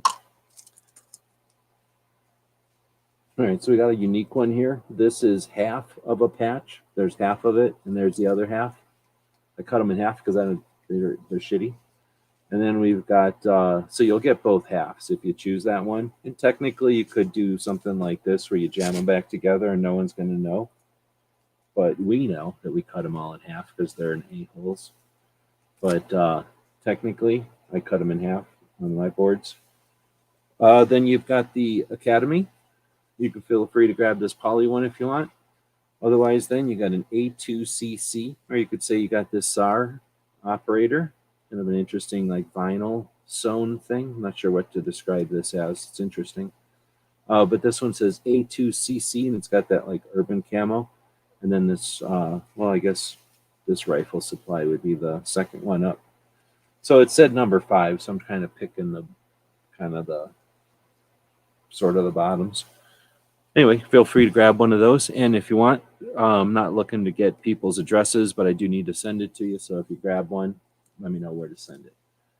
You're not obligated, but you're more than welcome. I know you're new to the place, but you did win randomly here tonight. So you're welcome to one of these free patches if you're a patch person. But we'll wait for a reply there. And I guess I'll say again, thanks to everybody who supports what we do by subscribing to our projects over on Patreon.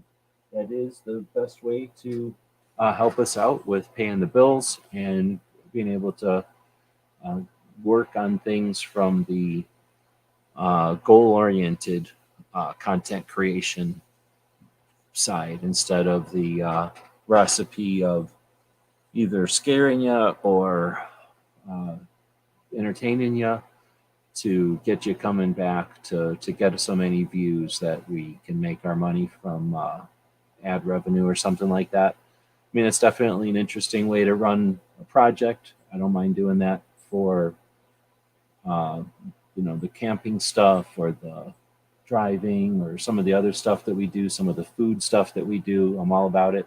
But here on Guns, I really appreciate the ability to really spend time on the 2A focus stuff. So we're waiting for Pat to decide on which of those patches they want. Alan Anchor's out there. Good evening. We need to drive up there. I'm thinking the casual conceal. Right on, you got it. So my address is gunwebsites@gmail.com. If you want, I can write it in there. But otherwise, it's just gun websites, just like it's on the channel. gmail.com. Write me an email. Let us know that you got the patch, the free patch. We'll throw it in there. Guess what? We're going to throw another free patch in there that you don't know what it is. It'll be a surprise free patch. But thanks again for joining us tonight. And I'm going to write that down just in case I don't forget it, because in case something happens. And then, right on.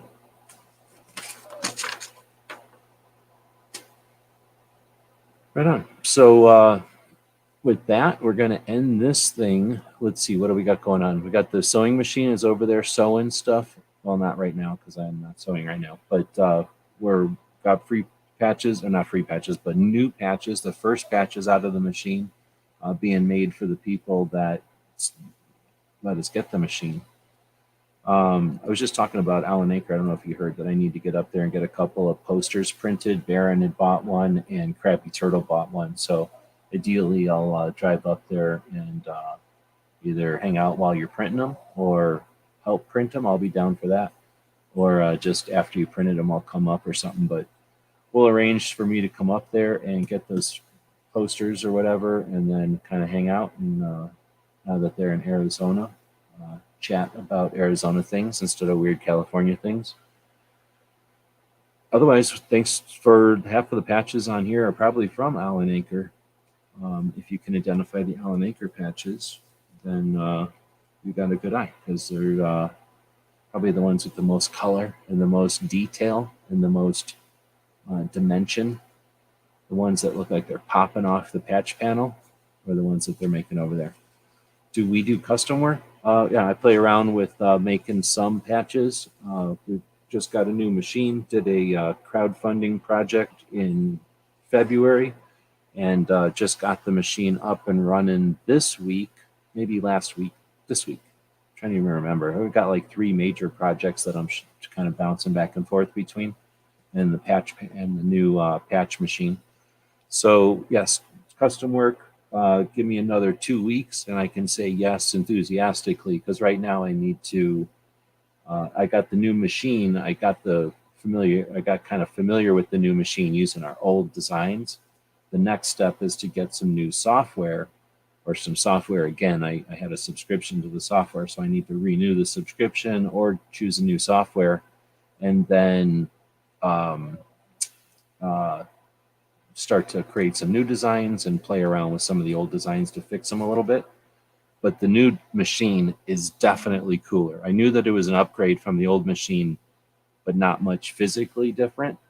The real upgrades, the real differences are in the little screen. And it goes from like an old Game Boy black and white garbage screen that barely gave you any information. It was really just there to be buttons, to all kinds of detailed information. And I can really do a lot more with the colors, and on multiple color designs, I can track them a lot easier with this new screen. So the new screen and the new couple of the new features that I won't get into are really cool in this new machine. So we do some custom work, and as we're able to spend more and more time as these bigger projects kind of follow through and are over, we'll be able to spend more time on the machine. We'll be able to do much more. Just one color right now, but that'll change in the future. We plan to have another, or plan to get our 15 color machine. We were attempting to buy a 15 color machine, but weren't able to do it. All right, well, that's a long, epic show tonight. Thanks everybody again for joining us. We had a lot of fun. There was a lot of stuff going on. Let's not forget that one of the things they'll try to do is bend the metal back and forth, right? Just continually pound one angle until it just breaks. And one of the ways that they do that is by wearing us out with crazy laws that make no sense, with the refusal to understand our reasons and our point of views. And over the years, we've had a lot of failures trying to change the minds of people who are adamantly against us. So we have a lot more opportunity when we attempt to educate or create awareness with those folks in the middle who typically don't have much interest or opinion about firearms. So don't get discouraged when we're in times like we are now where they seem to be having some effect.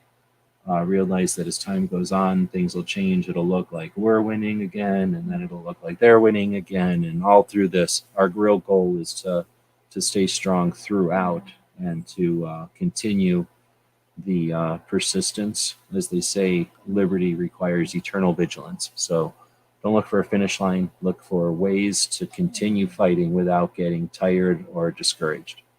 Hopefully, we're being useful in our efforts here and having some fun along the way. Probably missing something here, but I'm also tired, so I'm going to end it. Thanks again to the people that join us live. If you're listening to this in the future, the only way we know that is if you leave us some comments. We want to thank Cape Gunworks once again. We'll be having more sponsors on board as we reach out to more companies out there who are going to help us to take this to the next level.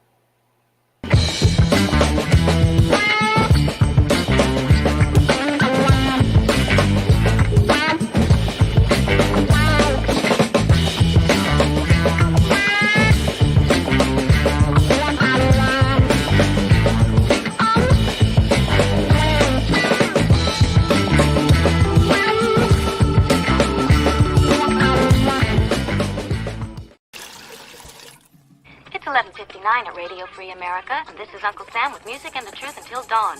Right now, I got a few words for some of our brothers and sisters in the occupied zone. The chair is against the wall. The chair is against the wall. John has a long mustache. John has a long mustache. It's 12 o'clock, Americans, another day closer to victory. And for all of you out there on or behind the lines, this is your song.